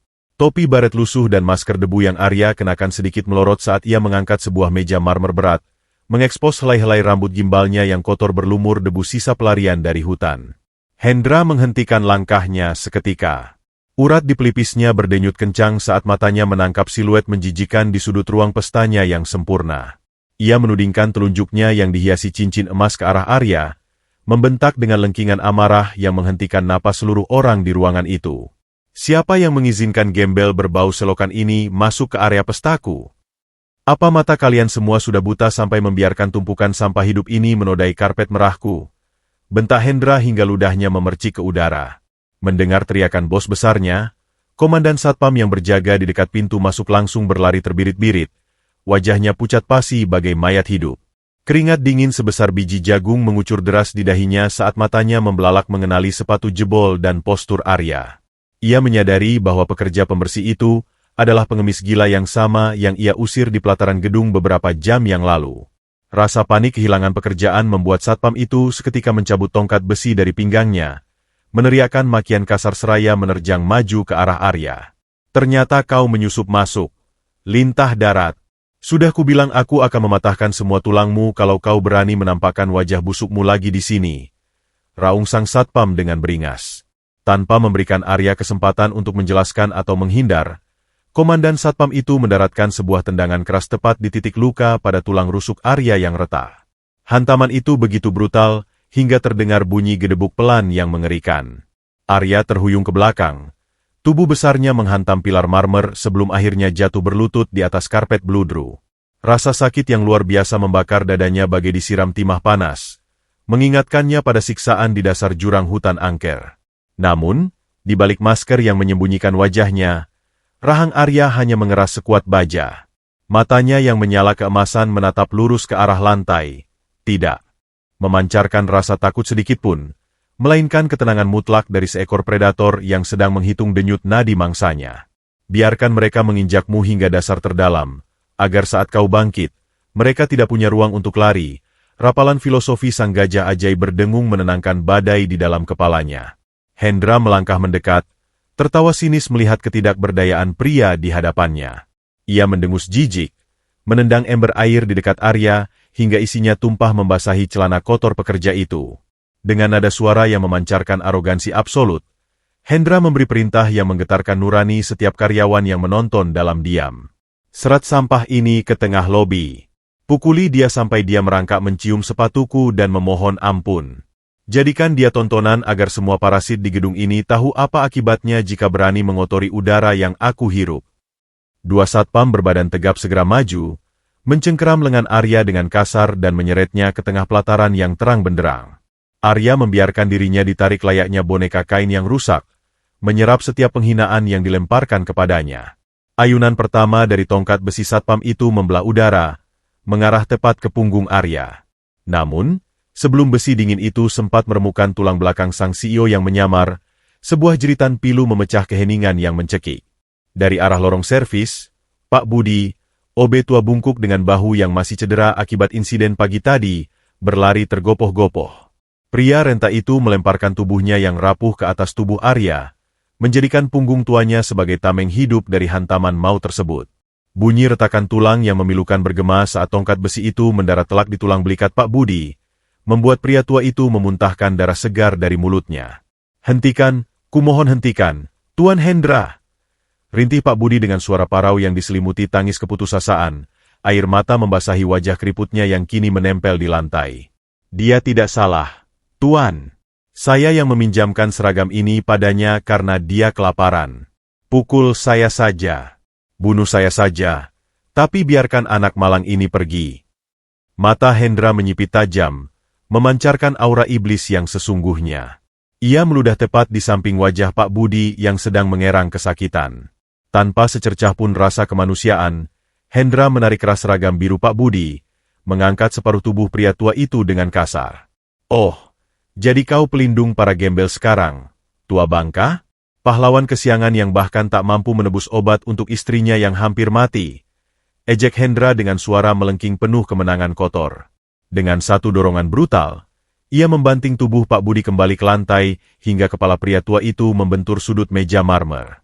Darah merah pekat mulai mengalir merembes di atas karpet merah yang mewah. "Mulai detik ini, kau kupecat tanpa pesangon sepeser pun. Bawa istrimu yang penyakitan itu tidur di bawah kolong jembatan bersama gembel peliharaanmu ini." Darah segar menetes dari pelipis Pak Budi, jatuh tepat di atas punggung tangan Arya yang bergetar hebat. Di detik itulah, waktu di seluruh penjuru alam semesta terasa berhenti berdetak bagi sang singa pasar modal. Tetesan darah dari seorang pria miskin yang tulus itu adalah kunci yang membuka gerbang neraka di dalam jiwa Arya. Saraf-saraf kesabarannya telah terbakar habis. Udara di lobi itu mendadak terasa luar biasa berat dan membekukan tulang, seolah menyedot oksigen dari paru-paru setiap orang yang berdiri di sana. Perlahan, sangat perlahan, postur bungkuk penyamaran Arya mulai terurai. Ia meletakkan tubuh Pak Budi yang setengah sadar ke lantai dengan kelembutan yang sangat kontras dengan situasi di sekelilingnya. Saat Arya mengangkat kepalanya, topi baret usang dan masker debu itu terlepas, jatuh tak berguna ke atas lantai. Wajahnya yang penuh goresan luka dan tertutup debu kini terpampang jelas di bawah cahaya lampu kristal. Namun, bukan wajah hancur itu yang membuat nyali para satpam tiba-tiba menciut, melainkan sepasang matanya. Sorot mata Arya tidak lagi menyiratkan rasa sakit atau kepura-puraan. Mata itu memancarkan aura kematian mutlak yang kosong dan sedingin es abadi. Badai kesunyian telah berakhir. Protokol kehancuran telah diaktifkan, dan sang raja yang bangkit dari neraka kini bersiap untuk mengeksekusi para pengkhianatnya tanpa sisa. Keheningan yang mencekik lobi utama Kusuma Global Empire malam itu bukanlah jenis kesunyian yang damai, melainkan kebisuan mencekam yang mendahului hantaman badai tornado kelas 5. Detik demi detik terasa membeku saat topi baret usang dan masker debu itu terlepas dari wajah Arya, jatuh tak bersuara ke atas hamparan karpet bludru merah impor yang telah dinodai oleh darah murni Pak Budi. Udara di dalam ruangan raksasa berpendingin sentral itu mendadak terasa begitu tipis dan berat, seolah molekul oksigen baru saja tersedot habis oleh kehadiran sebuah entitas predator purba yang baru saja memutus rantai pengekangannya. Di tengah lautan cahaya lampu kristal keemasan yang menyilaukan, sosok bungkuk berseragam pembersih lantai yang tadinya tampak begitu menyedihkan, kotor, dan tak berdaya, kini perlahan-lahan mengurai kebohongannya. Ia menegakkan punggungnya dengan gerakan lambat yang dipenuhi tenaga tersembunyi.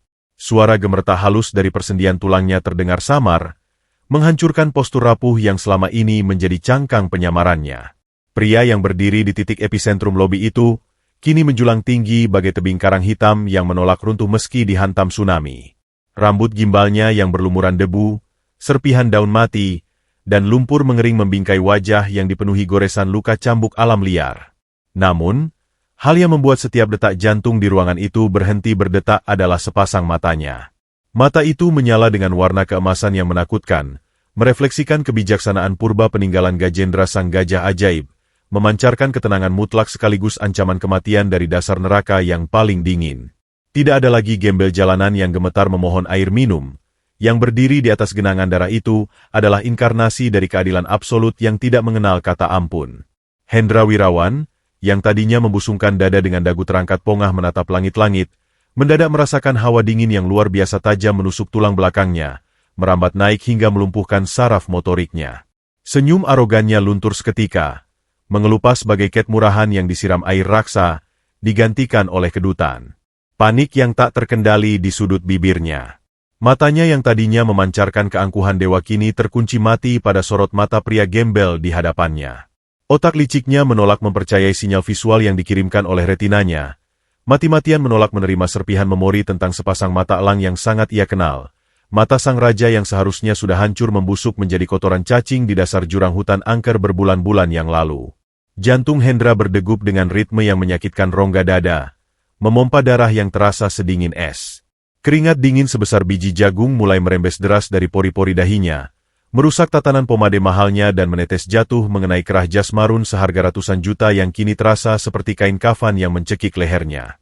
Melihat bos besarnya mematung dengan wajah pucat pasi bagai mayat hidup, Komandan Satpam yang sejak tadi menggenggam erat tongkat besinya merasa wibawa kekuasaannya sedang diinjak-injak oleh diamnya sang pengemis. Didorong oleh kebodohan instingtif dan arogansi buta karena terbiasa menindas yang lemah, pria berseragam hitam itu meraung penuh amarah beringas. Sambil mengutuk nyaring bahwa ia akan mengubur sang lintah darat malam itu juga, Satpam bertubuh gempal itu mengayungkan tongkat besinya dengan kekuatan penuh, membelah udara dengan suara desingan mematikan yang mengarah presisi ke pelipis kiri Arya. Ia bermaksud meremukan tengkorak pengemis itu menjadi serpihan tulang di depan para tamu kehormatan. Namun, alih-alih merintih ketakutan, menghindar mundur, atau memejamkan mata menanti ajal, Arya hanya menggeser bahu kirinya sejauh 1 inci ke belakang. Gerakan itu begitu minim, sangat pelan, namun dieksekusi dengan tingkat presisi dan keanggunan mematikan yang tak masuk akal. Besi padat itu membelah udara kosong, hanya berjarak sehelai benang dari kulit wajah Arya yang terbakar matahari. Belum sempat raut wajah terkejut terbentuk di wajah sang satpam, Tangan kanan Arya yang kini sekasar parut batu dan sekokoh baja berkarat melesat ke depan menerobos pertahanan lawan bagai patukan kilat seekor ular mamba hitam. Jari-jari kasar itu mencengkeram leher Komandan Satpam dengan kekuatan jepitan mesin hidrolik yang tak menyisakan ruang bernapas. Mata sang Satpam membelalak ngeri dipenuhi urat merah. Nyaris tersembul keluar dari kelopaknya saat ia merasakan suplai oksigen ke otaknya terputus total dalam hitungan milidetik. Kedua kaki besarnya yang berbalut sepatu Lars meronta-ronta menendang udara kosong saat tubuh seberat 90 kg itu diangkat tinggi-tinggi hanya menggunakan satu lengan oleh Arya, seolah pria tegap itu tak lebih dari sebuah boneka rajut yang rongsok. Selama 3 detik yang terasa seperti keabadian, Arya menatap mata Satpam yang meregang nyawa itu dengan kehampaan emosi yang mengerikan, menyerap ketakutan murni dari musuhnya. Kemudian, dengan satu hempasan santai yang meremehkan namun mematikan, Arya melempar tubuh raksasa itu sejauh 5 meter melintasi udara lobi. Tubuh Satpam itu menghantam pilar pualam dengan suara dentuman keras disusul bunyi berderak tulang iga yang patah, membuatnya jatuh menumpuk di atas lantai marmer, pingsan seketika tanpa sempat mengeluarkan rintihan terakhir. Puluhan Satpam lain yang tadinya mengepung dan bersiap mengeroyok mendadak membeku. Serentak mereka memundurkan langkah, lutut mereka bergetar hebat di balik celana seragam mereka, hingga terdengar bunyi kelontang saat beberapa dari mereka menjatuhkan tongkat besi karena jari-jari mereka mati rasa.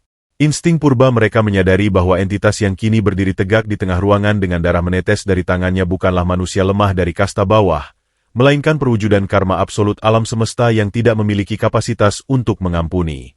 Membiarkan tangannya jatuh rileks ke sisi tubuhnya, Arya melangkah maju menapaki hamparan karpet merah. Telapak kakinya yang telanjang, kapalan, dan pecah-pecah tidak menghasilkan suara sedikit pun saat bersentuhan dengan beludru mahal itu. Namun setiap ayunan langkahnya seakan menciptakan gelombang seismik yang meruntuhkan benteng mental setiap pengkhianat di ruangan tersebut. Ia berjalan layaknya dewa kematian yang turun ke medan perang, melewati barisan tubuh para manajer dan eksekutif penjilat yang merapat ke dinding sambil menahan napas ketakutan. Bau tanah basah, getah pohon pinus yang menyengat, dan keringat asam yang menguar tajam dari pakaian usang Arya kini mengalahkan wangi ratusan buket mawar putih impor dari Belanda, menyebar mendominasi udara, memaksa kaum elit itu menghirup aroma penderitaan yang selama ini mereka abaikan. Di atas panggung utama, di balik meja marmer tempat dokumen akuisisi perusahaan terhampar, Viktor sang gembong mafia Rusia secara refleks memundurkan kakinya hingga menabrak kursi. Cerutu mahal yang baru saja disulutnya terlepas dari sela bibirnya, jatuh membakar karpet di bawahnya. Tangan pria asing yang terkenal kejam itu bergetar hebat saat ia merogoh tergesa-gesa ke balik jas mahalnya mencari gagang pistol-pistol perak kaliber 9 mm. Aura membunuh yang memancar tanpa suara dari sosok Arya begitu pekat dan absolut, menekan dada Viktor hingga insting bertahan hidup tertinggi sang kriminal menjerit menyuruhnya melarikan diri dari lobi itu secepat mungkin. Arya menghentikan langkah kakinya tepat 2 meter di hadapan wajah Hendra yang mematung. Sang singa pasar modal menatap mantan sahabat sekaligus pengkhianat yang telah menghancurkan hidupnya itu dengan pandangan yang lebih dingin dari dasar samudra Antartika. Ia melihat jakun Hendra naik turun, menelan ludah yang terasa seperti serpihan beling. Bibir tiran itu bergetar hebat, mencoba merangkai alfabet untuk membentuk satu kata pembelaan, namun pita suaranya telah lumpuh layu oleh teror psikologis yang tak tertahankan. Sambil mengusap lan bercak darah Pak Budi yang menempel di punggung tangannya, Arya akhirnya memecah kebisuan mencekam yang sedari tadi mengunci pita suara seisi ruangan.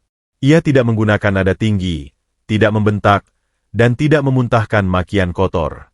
Suara baritonnya mengalun sangat rendah, berat, dan dipenuhi vibrasi tenang yang anehnya mampu bergema memantul di seluruh dinding pilar lobi, menembus lapisan jas mahal dan langsung membekukan sumsum tulang Hendra. Ia berbisik pelan namun mematikan, menegaskan bahwa tahta yang dicuri dengan cara mengalirkan darah teman sendiri hanya akan bisa ditebus dengan kehancuran yang tak menyisakan. Abu, dan malam ini, di atas panggung kepalsuan yang dibangun Hendra, karma akan menunjukkan wujud aslinya.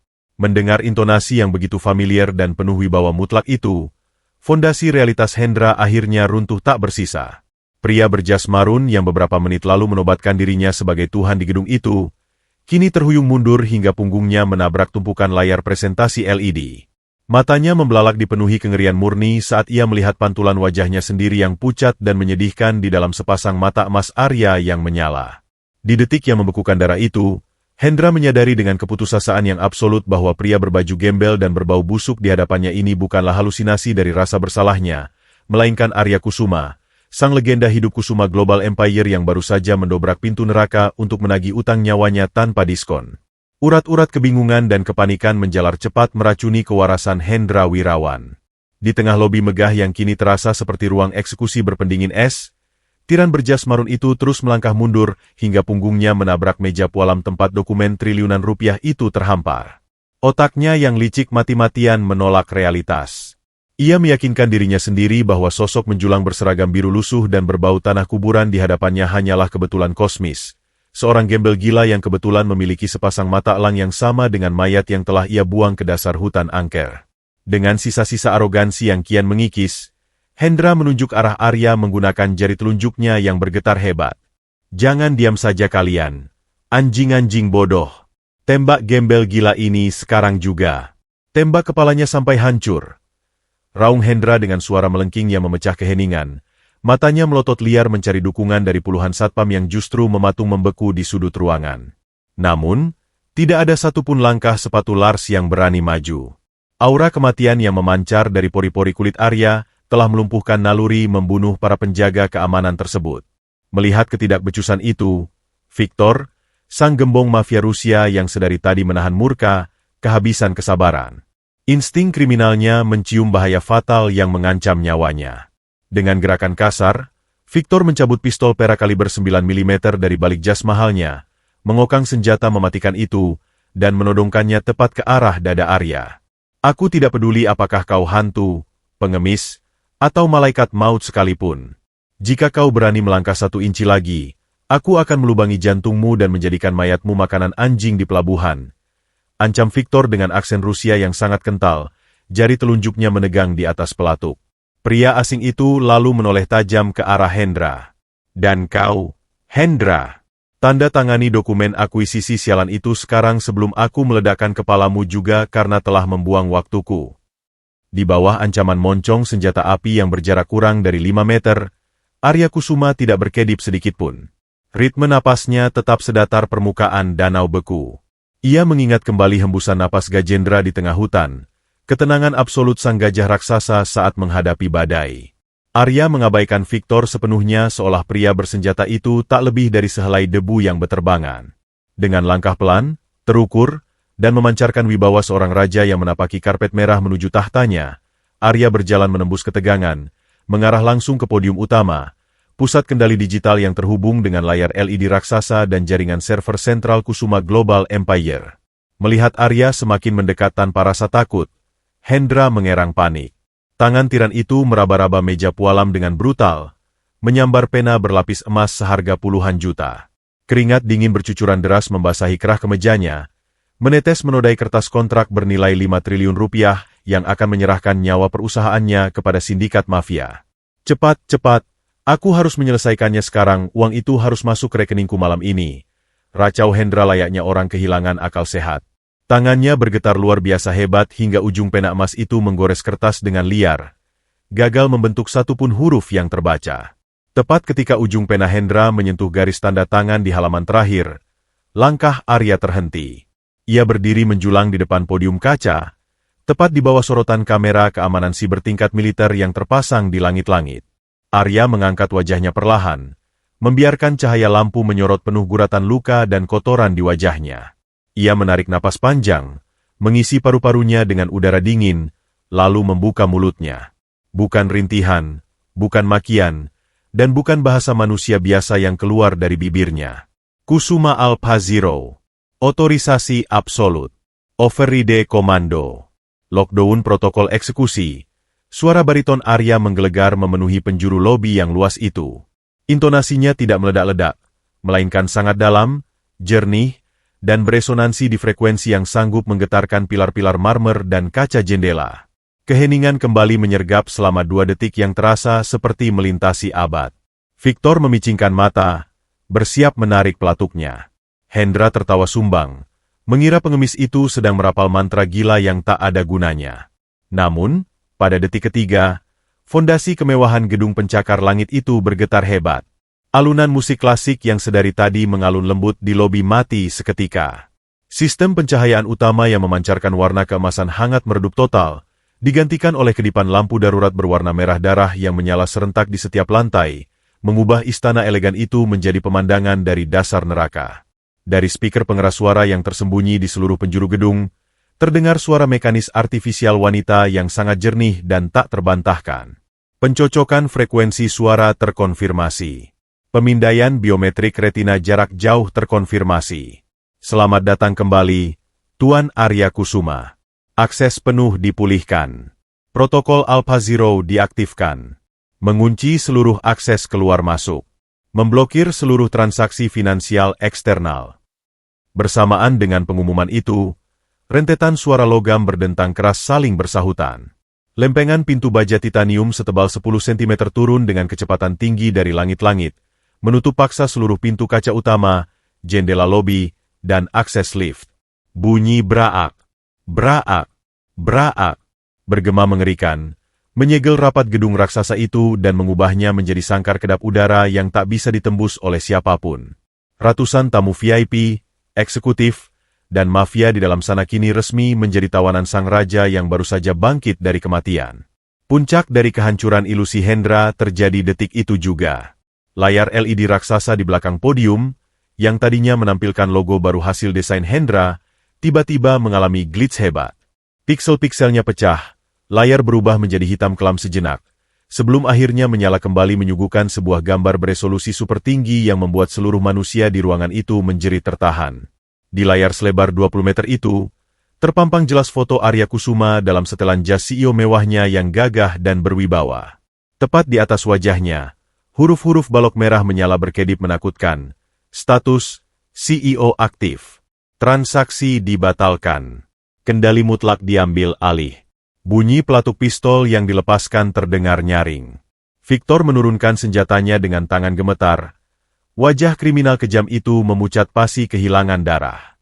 Naluri mafianya menyadari bahwa ia baru saja melangkah masuk ke dalam jebakan maut berskala internasional.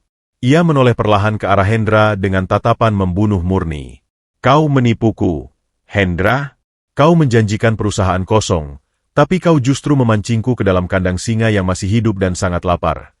Geram Victor, meludah ke atas karpet merah dengan rasa muak yang tak tertutupi. Sementara itu, di balik meja pualam, Hendra Wirawan telah kehilangan seluruh sisa kewarasannya. Lututnya yang terbalut kain celana ratusan juta rupiah lemas tak bertulang, membuatnya jatuh berdebum ke lantai dengan sangat keras. Pena emasnya menggelinding jauh tak berguna. Udara berbau pesing menyengat perlahan menguar dari celananya yang kini basah oleh air seninya sendiri. Matanya terbelalak liar, menatap bergantian antara foto CEO sempurna di layar raksasa dan pria gembel mengerikan yang berdiri hanya beberapa langkah darinya. Tidak mungkin. Ini halusinasi. Aku melihatmu jatuh. Aku mendengar tulangmu patah. Kau sudah mati dimakan binatang buas. Kau harusnya sudah membusuk di neraka. Jerit Hendra histeris. Suaranya pecah menjadi tangisan menyedihkan. Kuku-kukunya yang terawat kini mencakari lantai marmer layaknya binatang cacat yang terjebak di ujung maut. Arya melangkah maju, berdiri menjulang menaungi tubuh Hendra yang meringkuk gemetar di lantai. Kontras ekstrim terpampang nyata. Sang penguasa mutlak berdiri tegak dalam balutan jaket lusuh berbau getah pinus, sementara sang tiran penipu hancur menangis di atas genangan air seninya sendiri meski mengenakan jas termahal di dunia. Arya menatap ke bawah. Matanya yang keemasan menembus langsung ke dasar jiwa Hendra yang paling busuk. Ia tidak membentak. Ia hanya menatap, membiarkan keheningan yang mematikan menghakimi musuhnya sebelum eksekusi pamungkas dijatuhkan. Gema isak tangis yang memalukan dari Hendra Wirawan menjadi satu-satunya simfoni sumbang yang memecah kesunyian mutlak di lobi utama Kusuma Global Empire. Udara yang tadinya didominasi wangi mawar putih impor kini sepenuhnya diracuni oleh pesingnya keputusasaan dan keringat dingin ketakutan. Di hadapan sang tiran yang kini tak lebih berharga dari genangan kotorannya sendiri, Arya Kusuma berdiri layaknya monolit keadilan yang tak tertembus. Dengan gerakan yang teramat pelan dan penuh keagungan purba, jari-jari Arya yang kapalan meremas resleting jaket cleaning service usangnya. Bunyi decitan logam itu terdengar bagai gerendel pintu neraka yang ditarik terbuka. Kain biru luntur yang menyembunyikan identitasnya itu jatuh terhempas ke lantai marmer, menyingkapkan tubuh tegap yang kini dipenuhi relief penderitaan. Kulit putih aristokratnya telah musnah, digantikan oleh jalinan parut luka tebal membentang di dada dan lengan, mahakarya siksaan dari ranting berduri dan tebing curam hutan angker. Hendra menjerit parau hingga pita suaranya nyaris robek, merangkak mundur dengan kuku-kuku jarinya yang terawat mencakari lantai marmer hingga berdarah. Matanya yang mendelik liar dipenuhi urat-urat merah ketakutan menatap lekat-lekat pada bekas luka berbentuk silang di tulang rusuk kiri Arya, tepat di titik di mana tongkat besi preman bayarannya pernah menghancurkan tulang sang CEO berbulan-bulan yang lalu. Pria berjas marun itu terus menggelengkan kepalanya dengan brutal. Air mata dan ingus bercampur baur merusak wajah arogan yang selama ini ia banggakan. Mulutnya komat kamit merancau penuh keputusasaan, bergumam bahwa semua ini tidak nyata dan iblis di hadapannya hanyalah ilusi belaka. Ia menolak percaya bahwa orang mati bisa memanjat naik dari dasar neraka hijau untuk menuntut ganti rugi. Namun, suhu dingin yang memancar dari mata emas Arya menegaskan realitas absolut yang terlalu mengerikan untuk dihindari. Melangkah maju 1 sentimeter demi sentimeter, Arya membiarkan keheningan menyiksa psikologis mantan tangan kanannya itu. Ia sama sekali tidak memancarkan amarah yang meledak-ledak layaknya manusia biasa. Pengorbanan tulus Pak Budi yang masih terbaring berdarah di dekat kakinya telah membakar habis semua emosi yang tersisa, menyisakan insting murni sebuah mesin eksekusi yang bekerja tanpa perasaan. Saat ujung kaki kapalan Arya menyentuh sepatu mahal Hendra yang basah, pria berambut gimbal itu menunduk perlahan. Berhentilah merintih seperti anjing cacat, Hendra. Air mata buayamu tidak akan pernah bisa mencuci darah yang melekat di tanganmu. Suara Arya mengalir berat dan rendah, membelah kesunyian bagai belati es. Kau merasa menjadi Tuhan saat membuangku ke dasar jurang, tapi kau lupa bahwa Tuhan yang sejati tidak bersembunyi di balik jas hasil curian. Tanpa melepaskan kuncian pandangan mematikannya dari wajah pucat pasi musuhnya, Arya mengangkat lengan kanannya tinggi-tinggi. Ia memutar pergelangan tangannya sekilas, memberikan isyarat gestural kepada lensa kamera keamanan siber tingkat militer yang mengawasi ruangan tersebut. Kecerdasan buatan protokol Alpha Zero merespons dengan kecepatan kilat. Layar LED raksasa di panggung utama berkedip merah menyala, memunculkan gelombang frekuensi audio digital yang berdenyut liar seirama dengan detak jantung penuh teror di lobi itu. Udara tiba-tiba dipenuhi oleh suara statis berderak dari sebuah rekaman tersembunyi. Itu adalah data black box darurat dari mobil SUV milik Hendra, yang sistemnya selalu menyinkronkan rekaman obrolan langsung ke server komando rahasia Arya. Gelombang di layar itu meledak ketika suara Hendra dari masa lalu menggema sangat keras tanpa sensor. Hutan ini tidak pernah mengembalikan apa yang sudah diambilnya, Arya. Selamat tinggal. Bersihkan semua jejak. Kusuma Global sekarang adalah milikku. Rekaman percakapan laknat tersebut menjadi palu godam raksasa yang meremukan fondasi harga diri Hendra menjadi serpihan debu tak berharga. Ratusan pasang mata yang terdiri dari karyawan rendahan, jajaran dewan direksi pengkhianat, dan tamu kehormatan kini membelalak ngeri, menatap Hendra dengan rasa jijik absolut seolah sedang melihat tumor ganas bernyawa. Di sudut meja, Victor sang gembong mafia Rusia mendadak kehilangan seluruh warna di wajah bengisnya. Otak kriminalnya seketika menyadari bahwa ia baru saja dijebak masuk ke dalam lubang hitam pembuktian hukum yang mustahil bisa ia menangkan. Bedebah kau, Hendra. Kau menyeret kami semua ke tiang gantungan, umpat Victor histeris. Dengan tangan gemetar parah, pria Rusia itu melempar pistol peraknya ke lantai hingga bergemerincing menjauh, lalu mengangkat kedua tangannya ke udara dalam pose menyerah total, tak berani melawan penguasa sebenarnya. Hendra menutup kedua telinganya rapat-rapat, menjerit melengking seperti orang gila menyuruh suara di layar itu dimatikan, namun sistem Alpha Zero justru terus memutar ulang kalimat pengkhianatannya dengan volume maksimal. Arya menolak memberikan setetes pun pengampunan. Ia merendahkan tubuh besarnya, tangan kasarnya merenggut kerah jas marun Hendra yang berbau pesing, menarik tubuh gempal itu hingga wajah mereka berjarak sejengkal. Aroma lumpur hutan berbenturan dengan bau keringat ketakutan murni. Kematian adalah pelarian yang terlalu mewah untuk parasit sepertimu. Desis Arya tepat di gendang telinga Hendra, matanya berkilat mematikan. Hukumanmu yang sesungguhnya adalah hidup dengan kewarasan yang hancur. Aku akan membiarkanmu menyaksikan kerajaanku merampas seluruh martabatmu, melucuti hartamu, hingga kau menjadi pengemis cacat sesungguhnya yang merangkak di selokan kota ini. Seolah merespons titah pamungkas dari sang penguasa, lolongan sirene kepolisian mulai merobek udara dari arah jalan raya, mendekat dengan kecepatan tinggi.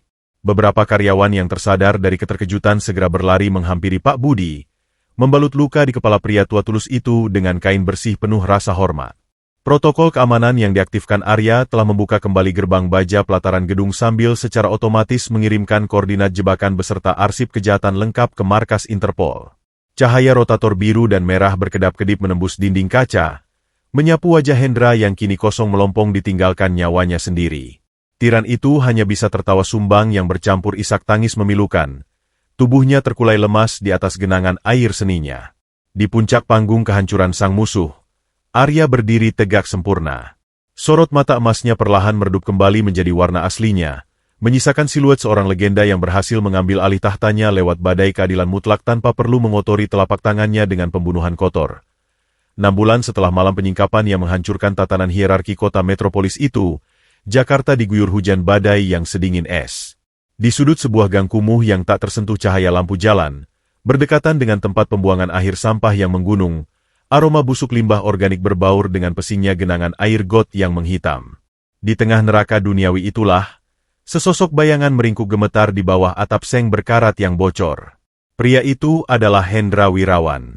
Mantan tiran yang dulu membalut tubuhnya dengan jas sutra marun seharga ratusan juta dan menobatkan dirinya sebagai dewa korporat, kini tak lebih dari seonggok daging tak berharga yang menanti ajal. Seluruh aset kekayaannya telah disita habis oleh negara. Rekening bank rahasianya di luar negeri dihancurkan secara permanen oleh sistem Alpha Zero, dan sindikat mafia Victor kini memburunya hidup-hidup. Pakaiannya hanyalah kaos rombeng berjamur yang baunya lebih menyengat daripada kotoran hewan. Ia mengais sisa roti berbelatung dari dalam tong sampah. Jemarinya yang dulu memutar cincin emas pongah kini dipenuhi nanah dan lumpur hitam, mengorek sisa makanan dengan rakus sebagai binatang buas yang kelaparan. Hukuman penyitaan harta hanyalah awal dari penderitaannya. Rentetan teror psikologis yang menghantamnya membuat jaringan saraf kewarasannya putus total. Karma alam semesta telah menunaikan tugasnya dengan presisi matematis yang luar biasa presisi dan tanpa belas kasihan.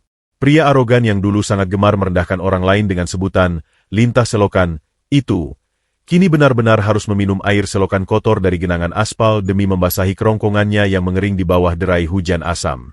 Berbanding terbalik dengan neraka absolut yang menguliti nyawa Hendra, suasana di kamar Presidential Suite lantai tertinggi Rumah Sakit Internasional Medika terasa seperti sekeping surga yang bercahaya keemasan. Aroma bunga lavender segar yang menenangkan menguar dari vas-vas kristal mahal, menutupi total bau antiseptik klinis yang biasa menusuk hidung. Di atas ranjang otomatis berbalut spray sutra putih yang ditenun dengan kelembutan maksimal, Pak Budi perlahan membuka kedua kelopak matanya yang keriput. Tulang belikatnya yang hancur berkeping-keping akibat menahan pukulan tongkat besi malam itu telah direkonstruksi sempurna oleh 3 dokter bedah ortopedi terbaik di benua Asia yang didatangkan khusus menggunakan jet pribadi. Namun, keajaiban sesungguhnya yang menghentikan detak jantung pria tua itu bukanlah fasilitas perawatan bertaraf raja yang mengelilinginya, melainkan kehadiran sesosok pria gagah yang duduk dengan postur tegak sempurna di kursi tunggu berbahan kulit rusa. Arya Kusuma, sang penguasa yang telah terlahir kembali dari abu kehancurannya, duduk menyilangkan kaki dengan aura wibawa yang menekan molekul oksigen di ruangan itu. Ia kembali mengenakan setelan jas custom 3 potong berwarna biru dongker kelam yang membalut tubuh kekarnya tanpa selembar benang pun yang melenceng. Rambut gimbalnya yang dulu berlumur getah pinus dan lumpur hutan kini telah dipangkas. Rapi, menyisakan ketampanan aristokrat yang tajam tanpa celah. Namun, di balik kerah kemeja putih mahalnya, Arya sengaja membiarkan sedikit ujung luka parut hitam dari hutan itu mengintip, sebuah segel abadi pengingat dari mana ia berasal. Melihat miliarder nomor 1 di Asia itu menunggui dirinya layaknya seorang anak menjaga ayahnya, kepanikan luar biasa menyergap batin Pak Budi. Dengan sisa tenaga dan air mata yang mendadak tumpah menganak sungai di pipi keriputnya, pria tua bungkuk itu berusaha meronta bangun. Terdengar suara isak tangisnya yang parau dan gemetar, merapal permohonan maaf tiada henti sambil memanggil Arya dengan sebutan Tuan Besar, merasa teramat sangat berdosa karena darah kotornya dulu telah menodai karpet mewah di lobi perusahaan. Namun, sebelum lutut rapuh Pak Budi menyentuh lantai rumah sakit untuk bersujud, kedua tangan Arya yang kekar dan kapalan bergerak lebih cepat, menahan bahu pria tua itu dengan kelembutan yang sangat kontras dengan reputasi kejamnya di dunia bisnis. Sambil menatap langsung ke dalam sepasang mata katarak yang menyimpan ketulusan murni itu, suara bariton Arya mengalun sangat berat, rendah, dan menggetarkan relung jiwa terdalam siapapun yang mendengarnya. Ia menegaskan dengan intonasi absolut bahwa di dunia yang diatur oleh angka dan kertas saham ini, darah dan ketulusan Pak Budi malam itu adalah mata uang tak ternilai yang telah menyelamatkan kewarasannya. Sambil meletakkan sebuah map kulit tebal berukiran tinta emas lambang Kusuma Global di pangkuan Pak Budi, Arya menjelaskan pelan bahwa mulai detik ini, kemiskinan tidak akan pernah lagi berani menyentuh garis keturunan pria tua itu. Di dalam map itu tertuang keputusan mutlak Dewan Direksi tertinggi. Istri Pak Budi telah dipindahkan ke ruang perawatan VIP permanen dengan seluruh biaya pengobatan ginjal, obat-obatan impor, hingga perawat pribadi ditanggung seumur hidup oleh harta pribadi sang CEO. Tidak berhenti pada pundi-pundi uang, Arya memberikan kehormatan yang belum pernah tercatat dalam sejarah korporasi manapun. Pria yang dulunya disiksa dan ditendang karena pangkatnya sebagai pembersih lantai rendahan itu, kini diangkat menjadi anggota kehormatan Direksi Utama Urusan Kesejahteraan Karyawan. Pak Budi diberikan sebuah kantor megah di lantai eksekutif dengan gaji yang tak akan habis dimakan 7 turunan, tanpa beban kerja fisik sedikitpun, hanya bermodalkan tugas memberikan nasihat dari hati nuraninya yang bersih. Tangis Pak Budi meledak tak tertahankan hingga bahunya berguncang hebat. Ia mencengkeram erat lengan jas mahal Arya, menyadari bahwa Tuhan telah mengirimkan malaikat keadilan berwujud seorang pengemis lumpur yang pernah ia beri sebotol air putih di ruang bawah tanah yang pengap.